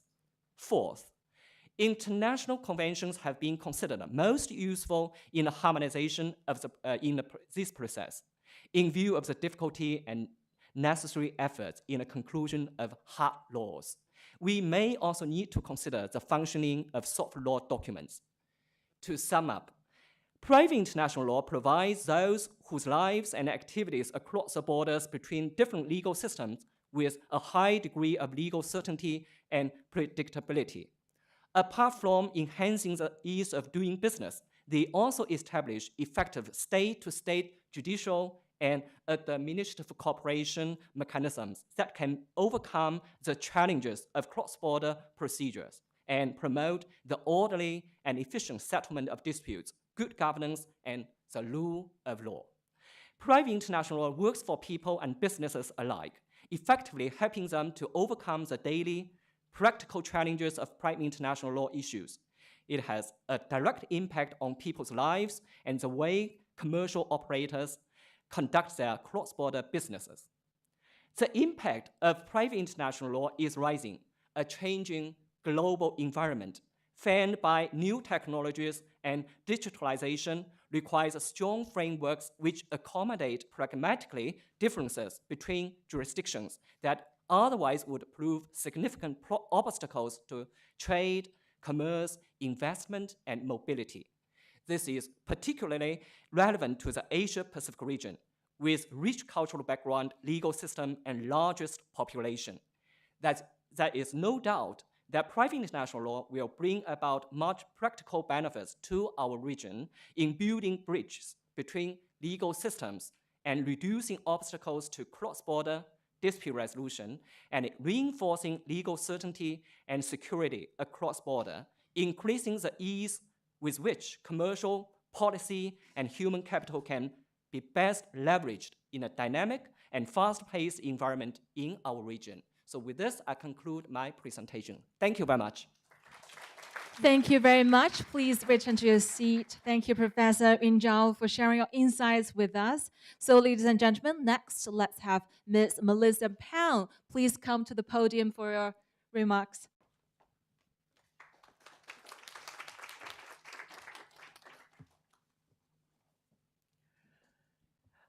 Dr. Bernasconi, our fellow panelists, distinguished guests, ladies and gentlemen, I'm very honored to be speaking at this conference today as the president of Law Asia, which is a regional law association representing the legal profession in the Asia-Pacific region.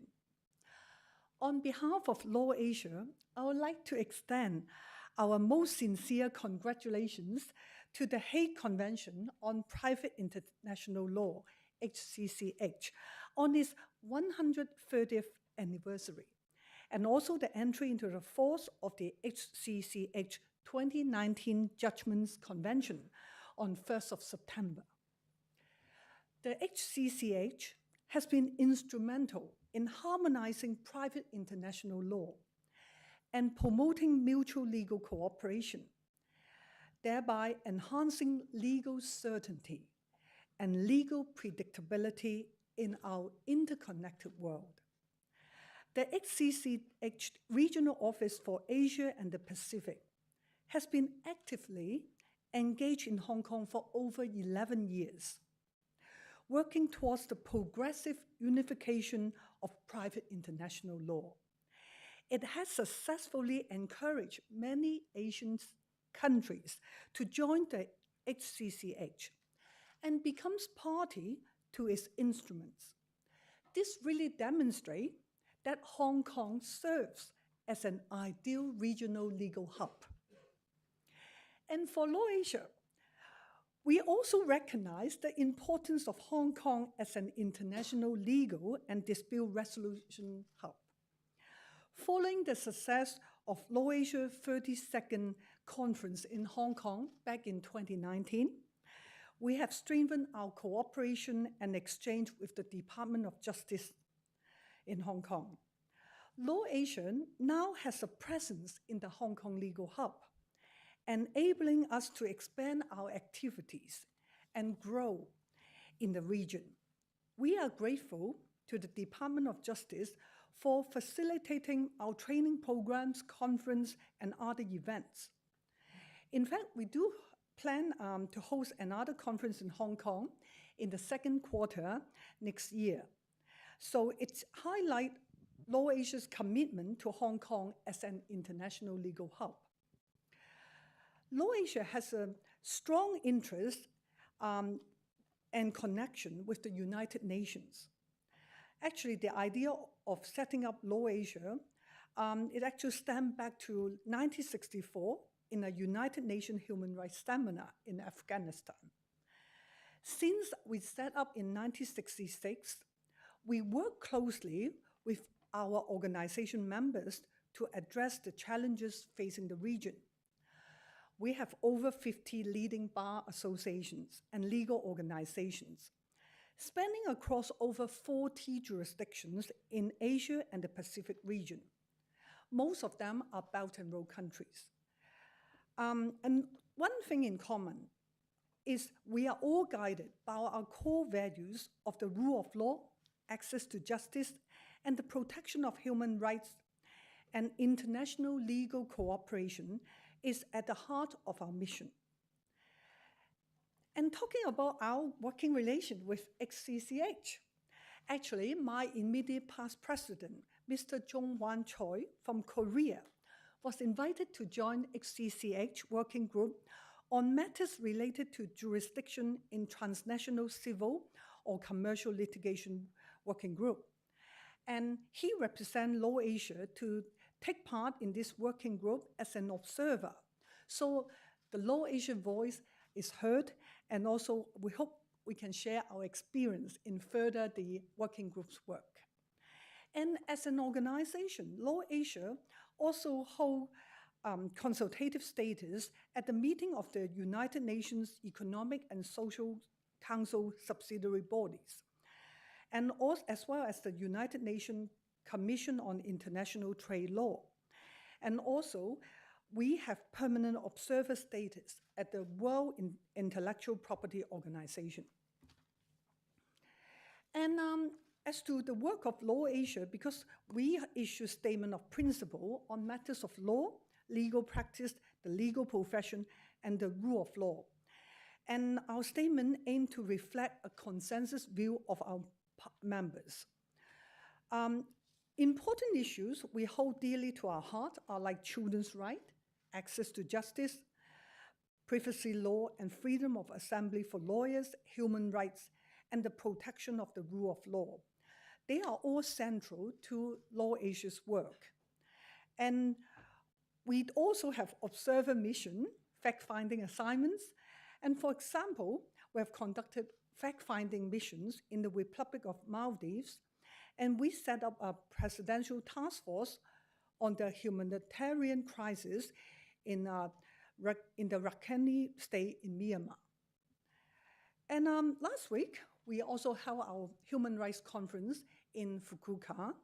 One very important issue that came out in the conference is the human rights violations and also the children's rights. And we can see that the Hague Convention is so relevant to all individuals, to all countries. And I can see Law Asia and the HCCH share common value to access of justice and the rule of law. And I certainly see a lot of room for collaboration. Next summer, we'll hold an international conference in Da Nang in Vietnam.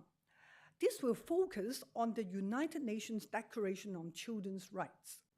And certainly, we'll touch on the International Family and all those conventions, 1993 Adoption Convention, and the 1980 Child Adoption Convention, and the 1996 Child Protection Convention, also the 2000 Protection of Adults Convention, and last but not the least, the 2007 Child Support Convention.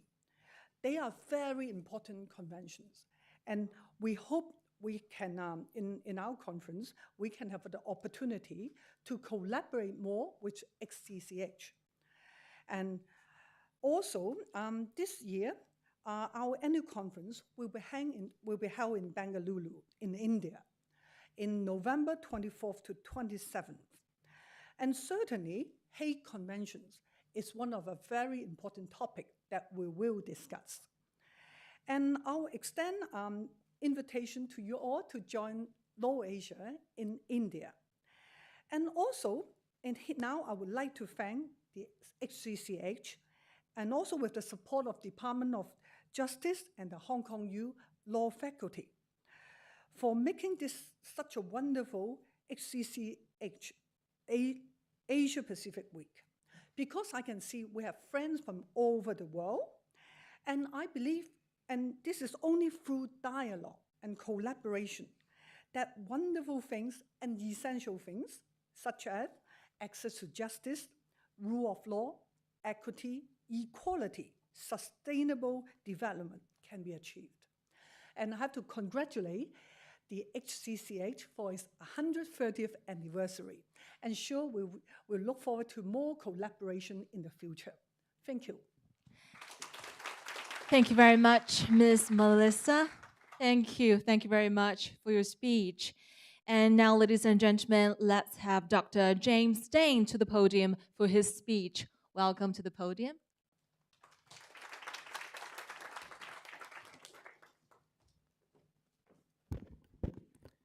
Dr. Bernasconi, Your Excellency, distinguished guests, ladies and gentlemen.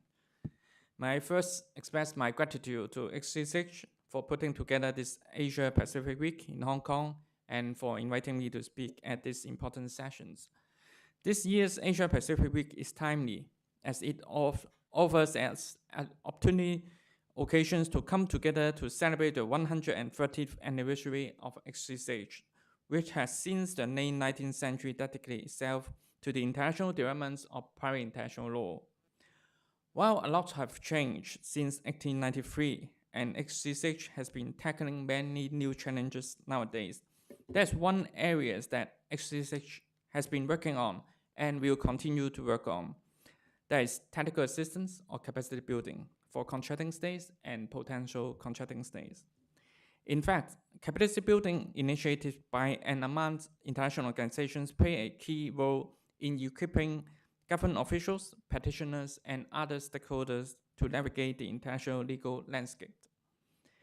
These capacity building initiatives foster dialogues across sectors at different levels, ensuring uniform interpretations of international instruments and their implementations by reinforcing local legal infrastructure and building up a pool of experts and professionals which facilitate and contribute to access to justice and sustainable development of international law.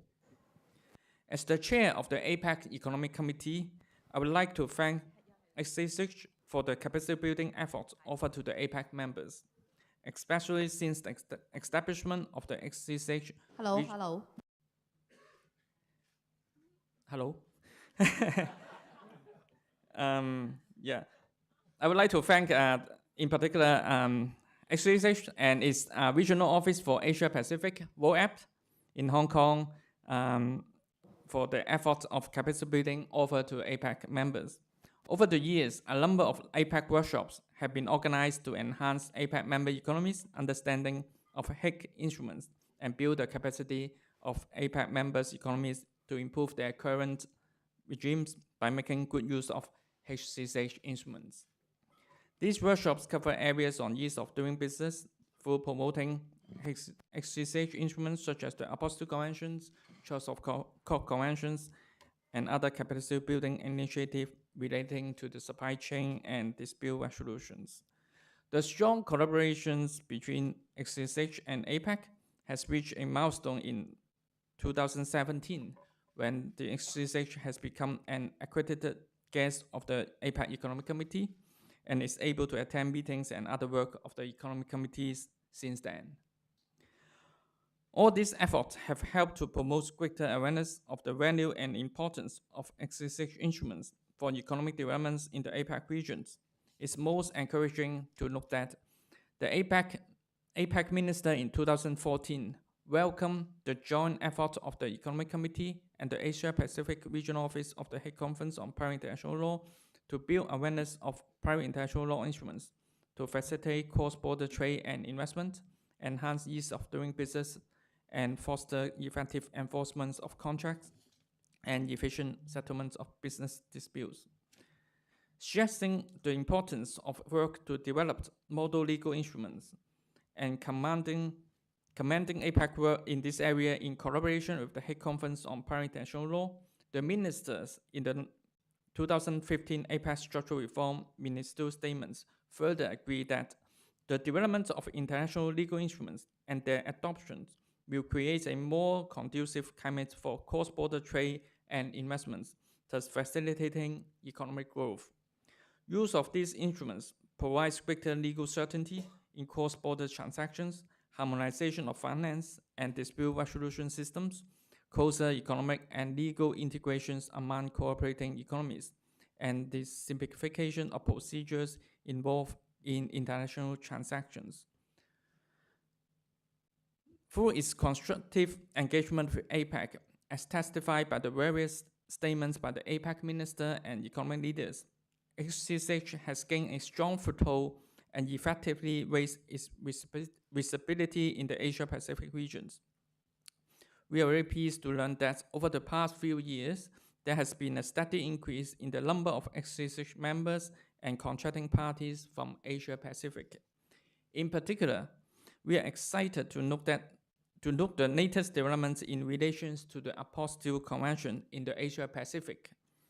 The Apostle Convention is one of the instruments featured in several APEC workshops in collaboration with HCCH, and these workshops were so successful that the 2013 APEC Joint Ministerial Statement acknowledged that APEC-wide adoption of the Hague Apostle Convention will facilitate APEC's ease of doing business targets in the area of trading across borders and advance institutional connectivity among APEC authorities, and hence encourage wider participations in the Hague Apostille Conventions.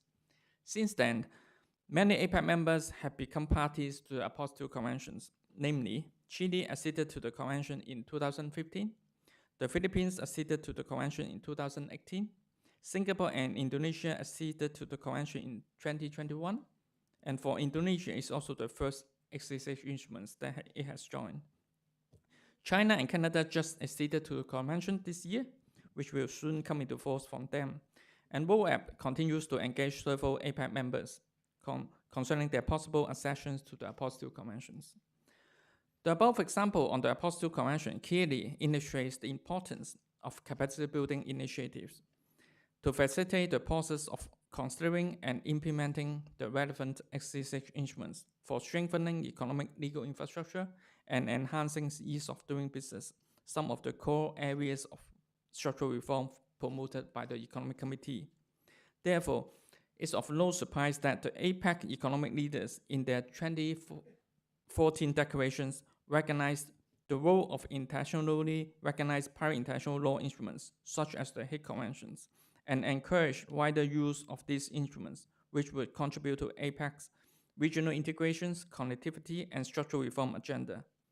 Throughout this Asia-Pacific Week, we will hear more from distinguished speakers about the many benefits brought by the various HCCH instruments to our interconnected world. Lastly, I would like to mention the recently launched APEC Collaborative Framework for Online Dispute Resolutions of cross-border business-to-business disputes, which is designed to help businesses, especially micro, small, and medium enterprises, to resolve cross-border commercial disputes. We thank WOAP's active contributions to the relevant work, including its participation in various APEC meetings and activities from time to time. APEC will continue to benefit from the participation of HCCH in our meetings and capacity building work. On this note, I wish to thank HCCH again for its invaluable contributions through developing various HCCH instruments, which can bridge different legal systems in the Asia-Pacific regions, and also for the outstanding capacity building work in this region. I must also congratulate HCCH again for coming to Hong Kong to commence its global celebration of the 130th anniversary. Thank you very much. Thank you very much, Dr. James Deng. Please return to your seat on the stage. Thank you very much for enlightening speech. So, ladies and gentlemen, our next speaker is Mr. Dennis Tsai. So please come to the podium. The stage is yours, please.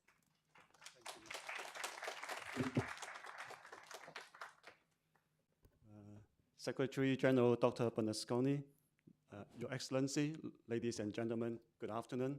My name is Dennis Tsai. I'm from ALCO Hong Kong Regional Arbitration Center. First of all, on behalf of my director, Mr. Nick Chen, MHJP, and our ALCO Hong Kong Regional Arbitration Center, I would like to convey our heartfelt and warmest congratulations to the HCC's 130th anniversary and the successful organization of this very impressive and dynamic conference. So I have secondly, I'm very proud and pleased to be here, and I'm thrilled to present together with our excellent panel member who are my teachers and actually work colleagues in many areas, because 20 years ago, I was a student in Professor Zhao's class learning WTO law, and of course, getting familiar with the HCCH at that time. So that's very new to me as when I was a student. So it's I'm very much privileged to stand here to present together with our panel member. Of course, Dr. James Deng, we work together on the APEC ODR framework things. So it is so exciting. And I think today's theme is very well chosen. Access to justice is very fundamental in all, among all legal practitioners in our community, and also sustainable development as well. And I also noticed that our topic for our section is called Key Conventions and regional views or regional perspective. I think, first of all, I believe all conventions of HCC are key. You say, yeah. But I regret that I don't have the such knowledgeable as our other panel member to comment on all the key conventions. And my experience are quite limited, and what I can contribute is to share my limited observation and perhaps views on some arbitration-related convention. So I picked the HCC principle on choice of law of international commercial contract, which helps a lot in arbitration matters, in particular for helping arbitrator or parties on matter of conflict of law, because that's a very interesting convention, and it provides excellent guideline to parties involved in arbitration, and also help arbitrator to handle this matter, and also guiding arbitration center or arbitration institution in formulating its its institutional rules for arbitration. And one of the fundamental common grounds for arbitration center is party autonomy. This is a very fundamental principle. And the HCCH principle also promote this party's autonomy. They respect parties' choice in terms of the substantive law in governing the contract. So this is very important. And in most of the cases, parties may not agree on the applicable substantive law in arbitration and the contract. Because in my experience, there are maybe many laws applicable to one arbitration. It could be a law for the arbitrator to decide on the merit and liability of the parties. So this could be one law. And the other law could be a law governing the arbitration agreement itself. It could be separated or different law. And also law governing the arbitration procedure, or the procedural matter, which is the procedural law. So there are so many different laws can be agreed by the parties for different parts or different matters of a contract or a dispute. So I really appreciate the guidelines set out by the HCC principle on the choice of law in international commercial contract. In particular, the Article 2, which is of the HCC principle, mentioned that the parties may choose the law applicable to the whole contract or to only part of it. So it's a separation principle in terms of the choice of law, and also different laws for different parts of the contract. So this is a very important guideline provided by the principle. And because in our model clause, ELCO, Hong Kong Regional Arbitration Center, in our model clause, we have already guided the parties to agree on the law applicable to the agreement's validity, and the law applicable to the arbitration procedural matters. So this is two laws can be different or can be the same, of course.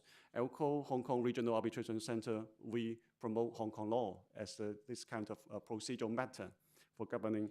And consistent with the HCC principle, the parties are free to opt for other applicable law for substantive matter, like for the arbitrator to decide on the merit or liability of the parties.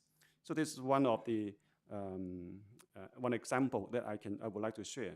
And furthermore, I would like to also share our Article 35.1 of the ELCO Hong Kong Regional Arbitration Center platform arbitration rules, which provides that if there is no agreement in terms of the between the party in terms of the applicable substantive law, the arbitral tribunal shall apply the rules of law designated by the party as applicable to the substance of the dispute. Failing such designation by the parties, the arbitral tribunal shall apply the law which it deems to be appropriate. So that means that arbitral tribunal have to respect the parties' agreement in terms of in terms of the choice of law. If the arbitral tribunal fail to respect the parties' option or agreement in terms of applicable law, and that might be cause a very serious outcome, which is may lead to the awards not enforceable, which is maybe treated as procedural irregularity. So that's a very important thing that the arbitral tribunal should take note in terms of that. So in concluding my very short remarks, I would like to highlight that HCC principle affirms the principle of party autonomy and plays an important role in guiding arbitral tribunal and arbitral institution on matters of conflict of law. And of course, our ELCO Hong Kong Regional Arbitration Center's platform arbitration rule consists with HCC principles. And our center, ELCO Hong Kong Regional Arbitration Center, will promote the use of the HCCH principle in our future activities. So that will be very much useful to the arbitral community, not only from Asia Pacific, but from the whole world. We believe that the parties to dispute and arbitration institution and other stakeholders in the arbitration community will benefit from the HCC principle and other key conventions as well. So here comes the end of my presentation, and thank you very much. Thank you. Thank you very much, Mr. Dennis Tsai, for sharing your valuable insights with us. So, ladies and gentlemen, now lastly, we have Dr. Jin Sun to share the views with us. Please come to the podium.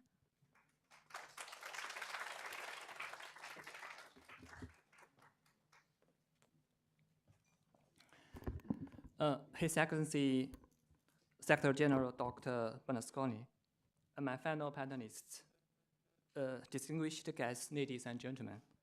It gives me great pleasure to speak at the HCCH Asia Pacific Week 2023 and to celebrate the 130th anniversary of the HCCH. In the past 130 years, the Hague Conference contributed significantly to the progressive unification of private international law by finding multilaterally agreed approaches in a wide range of areas. The international conventions adopted by the Hague Conference are perfect examples of global public goods that are able to bridge different legal systems and facilitate the ever-growing transnational activities. I was privileged enough to witness the spirit and the vision of the Hague Conference in the past 20 years. In particular, through my capacity as the chief negotiator of Chinese delegation in the 2005 Choice Court Agreement Convention and also the 2019 Judgment Convention.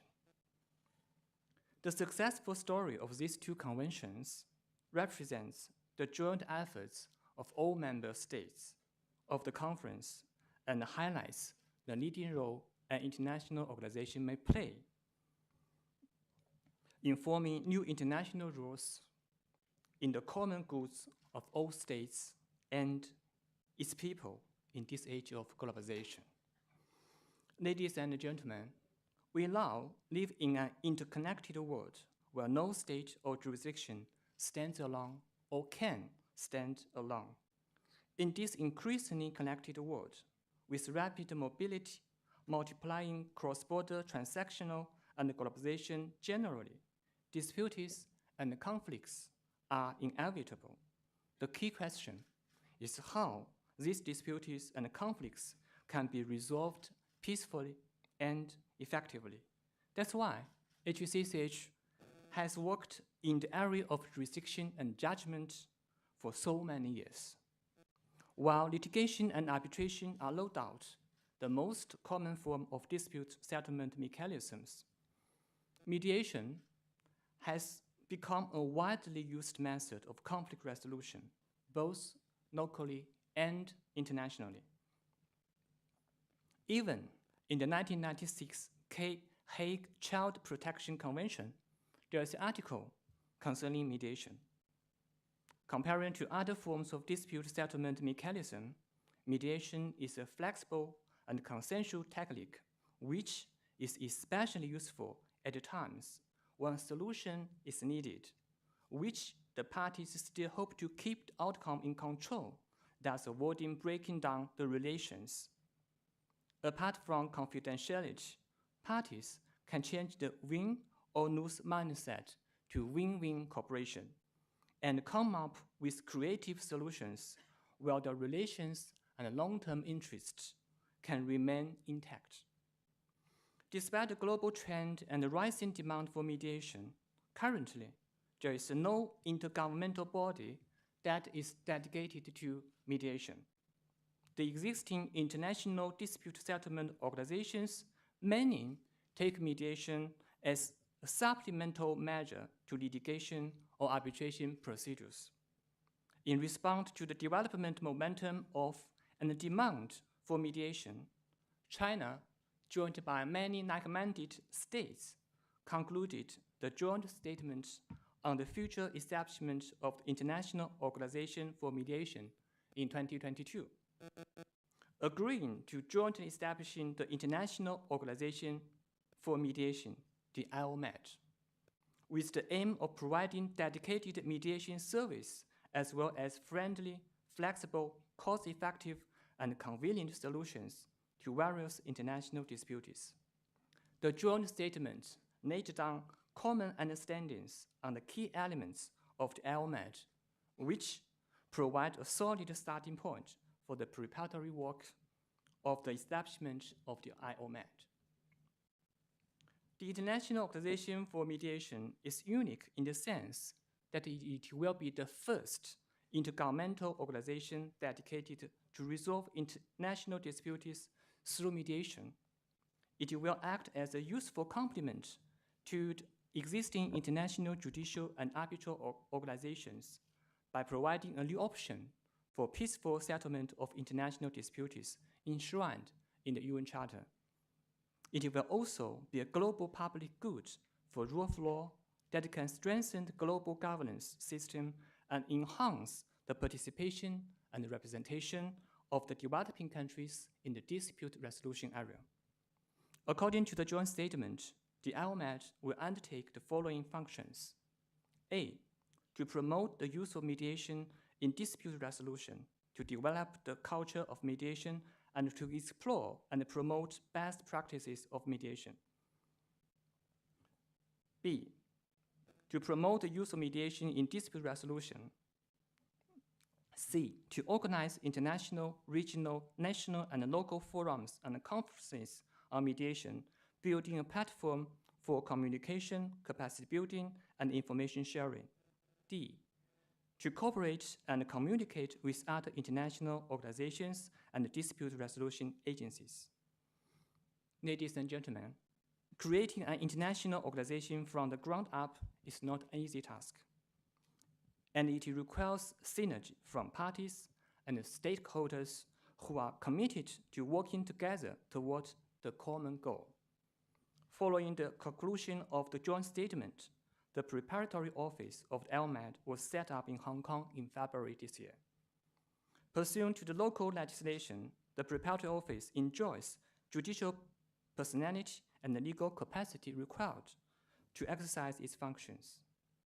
The preparatory office, pursuant to the joint statement, has been entrusted with a broad mandate to facilitate the completion of the elaboration of the Convention on the establishment of the International Organization for Mediation, including but not limited to A, to coordinate and organize formal elaboration on the IOMED Convention and other related issues. B, to prepare and present the draft IOMED Convention and the related instruments for elaboration. And C, to promote the concept of IOMED. To set things in motion, the preparatory office successfully organized the first session of the elaboration of the IOMED Convention within 3 months after its establishment. The first session was attended by governments that have signed, supported, or endorsed the joint statement, which have already represented more than 2 billion people across the globe. And we believe there will be more countries joining in this process. The second session of the elaboration of the convention will be held in Hong Kong soon. We are confident that with the support and the cooperation of the participating countries, the goal set out in the joint statement to complete the elaboration of the convention within 2 years will be successfully achieved.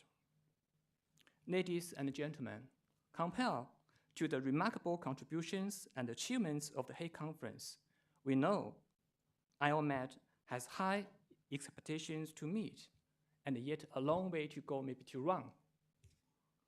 But with a will to building a more harmonized and sustainable world, the IOMED will strive to promote the greater use of mediation in resolving international disputes amicably, efficiently, and effectively.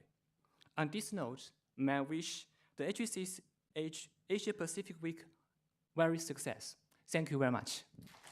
Thank you, Dr. Sun. Ladies and gentlemen, let's give a big hand to all of the wonderful speakers of the panel. Thank you. Thank you, everyone, for your great speeches. Thank you, everybody. Thank you. Thank you for your great insight for sharing with us. Please return to your seat. Thank you.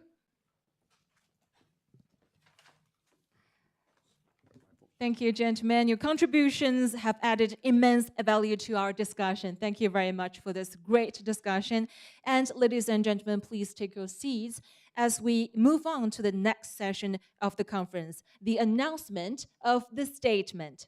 女士们、先生，我们接下来呢要进行的是宣读声明的环节。我们将要有请几位嘉宾共同登台。Okay, ladies and gentlemen, let's have our guests come on stage.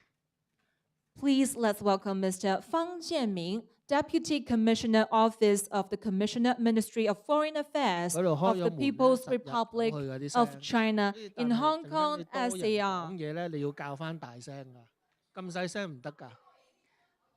中华人民共和国外交部驻香港特别行政区特派员公署副特派员方建明先生，欢迎登台见证。请就坐。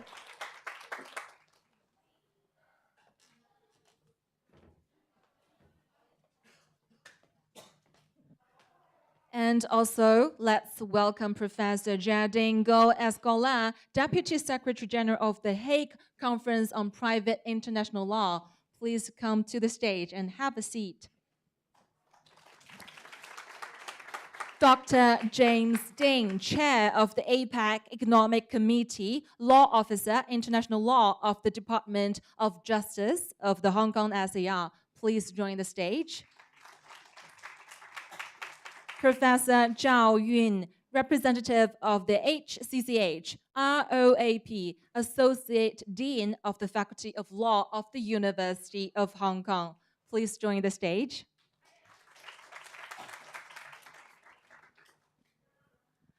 Okay, let's also welcome Mr. Ng Cheng, Department Head of the International and Interregional Law Department of the Legal Affairs Bureau of the Government of Macau SAR. Welcome to the stage. So please have a seat as we witness this great moment of announcement. Now, ladies and gentlemen, let's welcome Dr. Christophe Bernasconi, Secretary General of the Hague Conference on Private International Law, to do the statement announcement, please.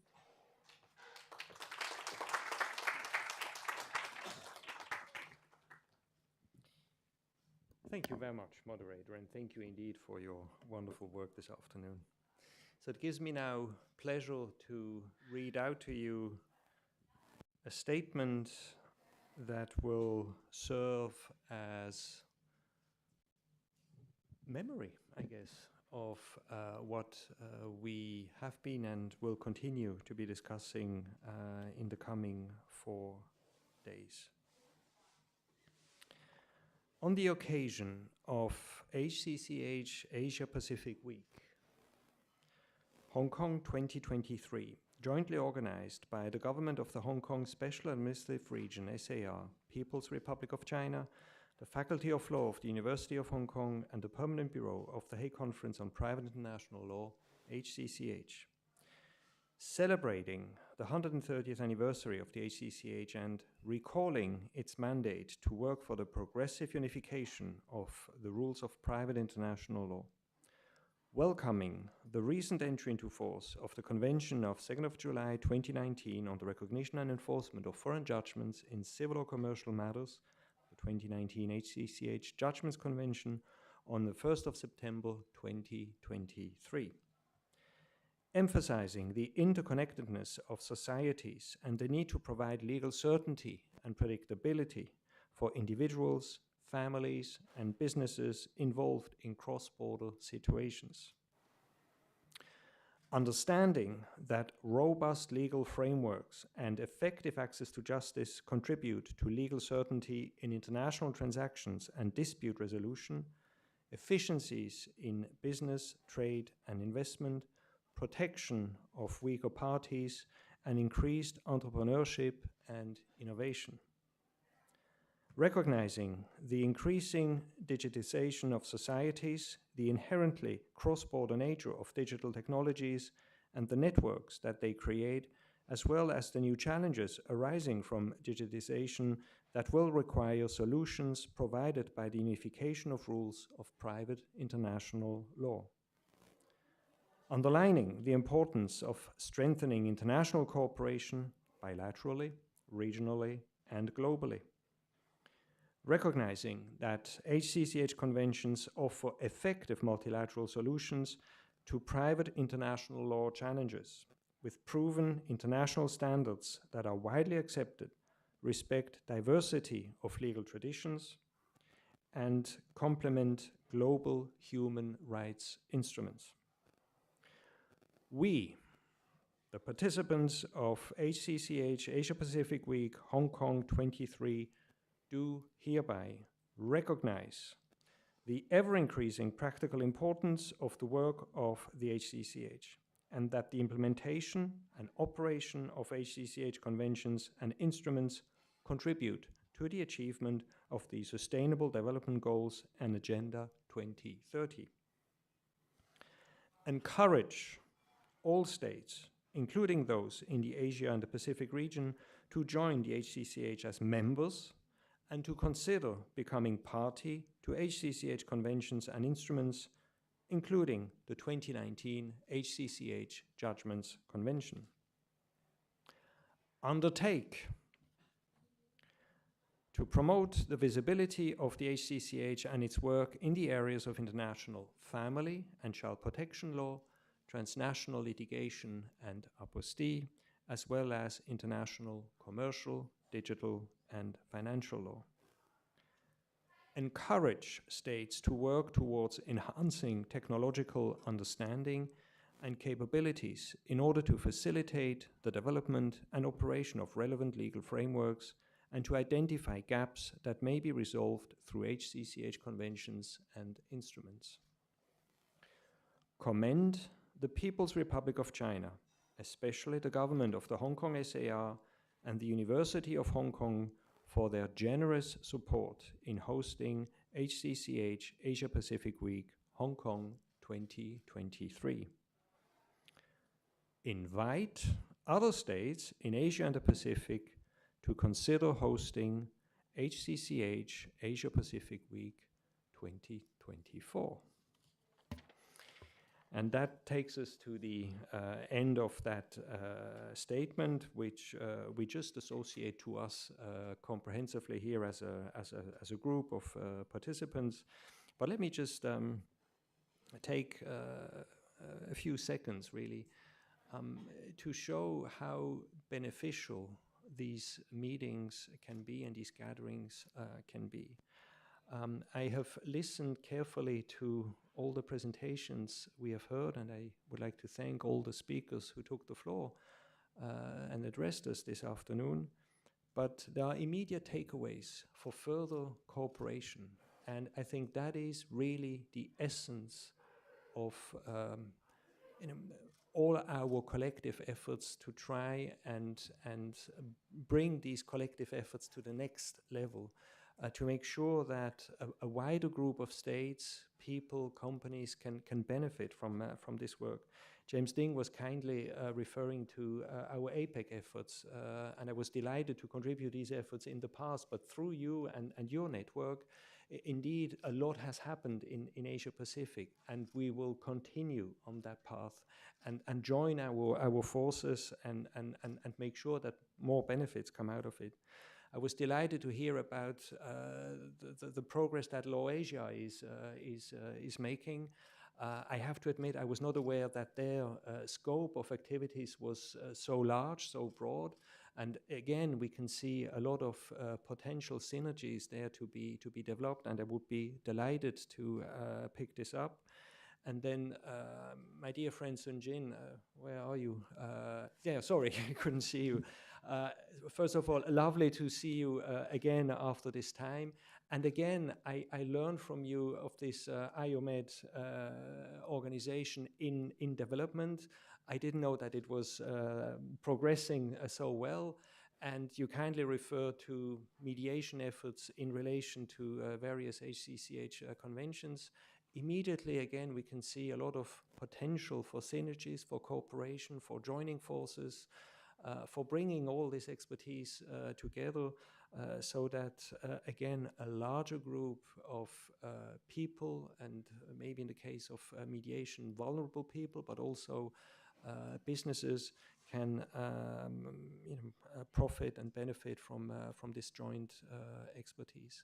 So I really hope that this statement is not just a reflection of what we are trying to achieve, but that it will serve as an active encouragement to all of us to continue our efforts and to join our forces. And on that, thank you, Emma. Thank you very much. Thank you for making this very important announcement. So, ladies and gentlemen, let's take this moment to take a photo together, right? Please step outside of the table and get in front of the table. 好，我们接下来呢要进行一个非常有纪念意义的合影的环节，请大家来到舞台的前方。All right, ladies and gentlemen, congratulations on the statement. Let's give a big hand to the successful announcement of the statement. Thank you very much. 我们看向舞台前方，一起把这一刻共同的定格，让我们露出微笑，合影留念。Okay, let's smile to the camera and remember this great moment of being together. Thank you. Thank you very much, ladies and gentlemen. Please be seated. Thank you again for joining us. Please.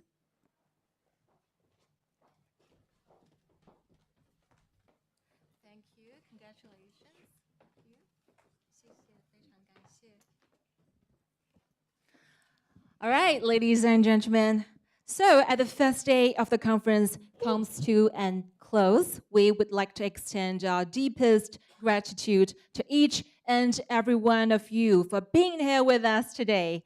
On behalf of the HCCH, the Department of Justice of the Hong Kong SAR, and the Faculty of Law of the University of Hong Kong, we truly appreciate your attendance. So we have arranged a very delightful welcome reception for all of you downstairs on the first floor. The reception will start at 5 p.m. The reception will start very soon at 5 p.m., giving you the opportunity to unwind, network, and enjoy each other's company. Please take a moment to ensure that you have all your belongings with you, and of course, the welcome bag provided to you. So please take it. And we kindly remind the guests applying for Law Society CPD points to sign the list at the reception to make sure your points are recorded. Thank you very much. Also, for the guests attending tomorrow's conference, please remember to bring your lanyard with you. Please don't forget to bring your lanyard with you. This will greatly help us ensure a smooth start to the day.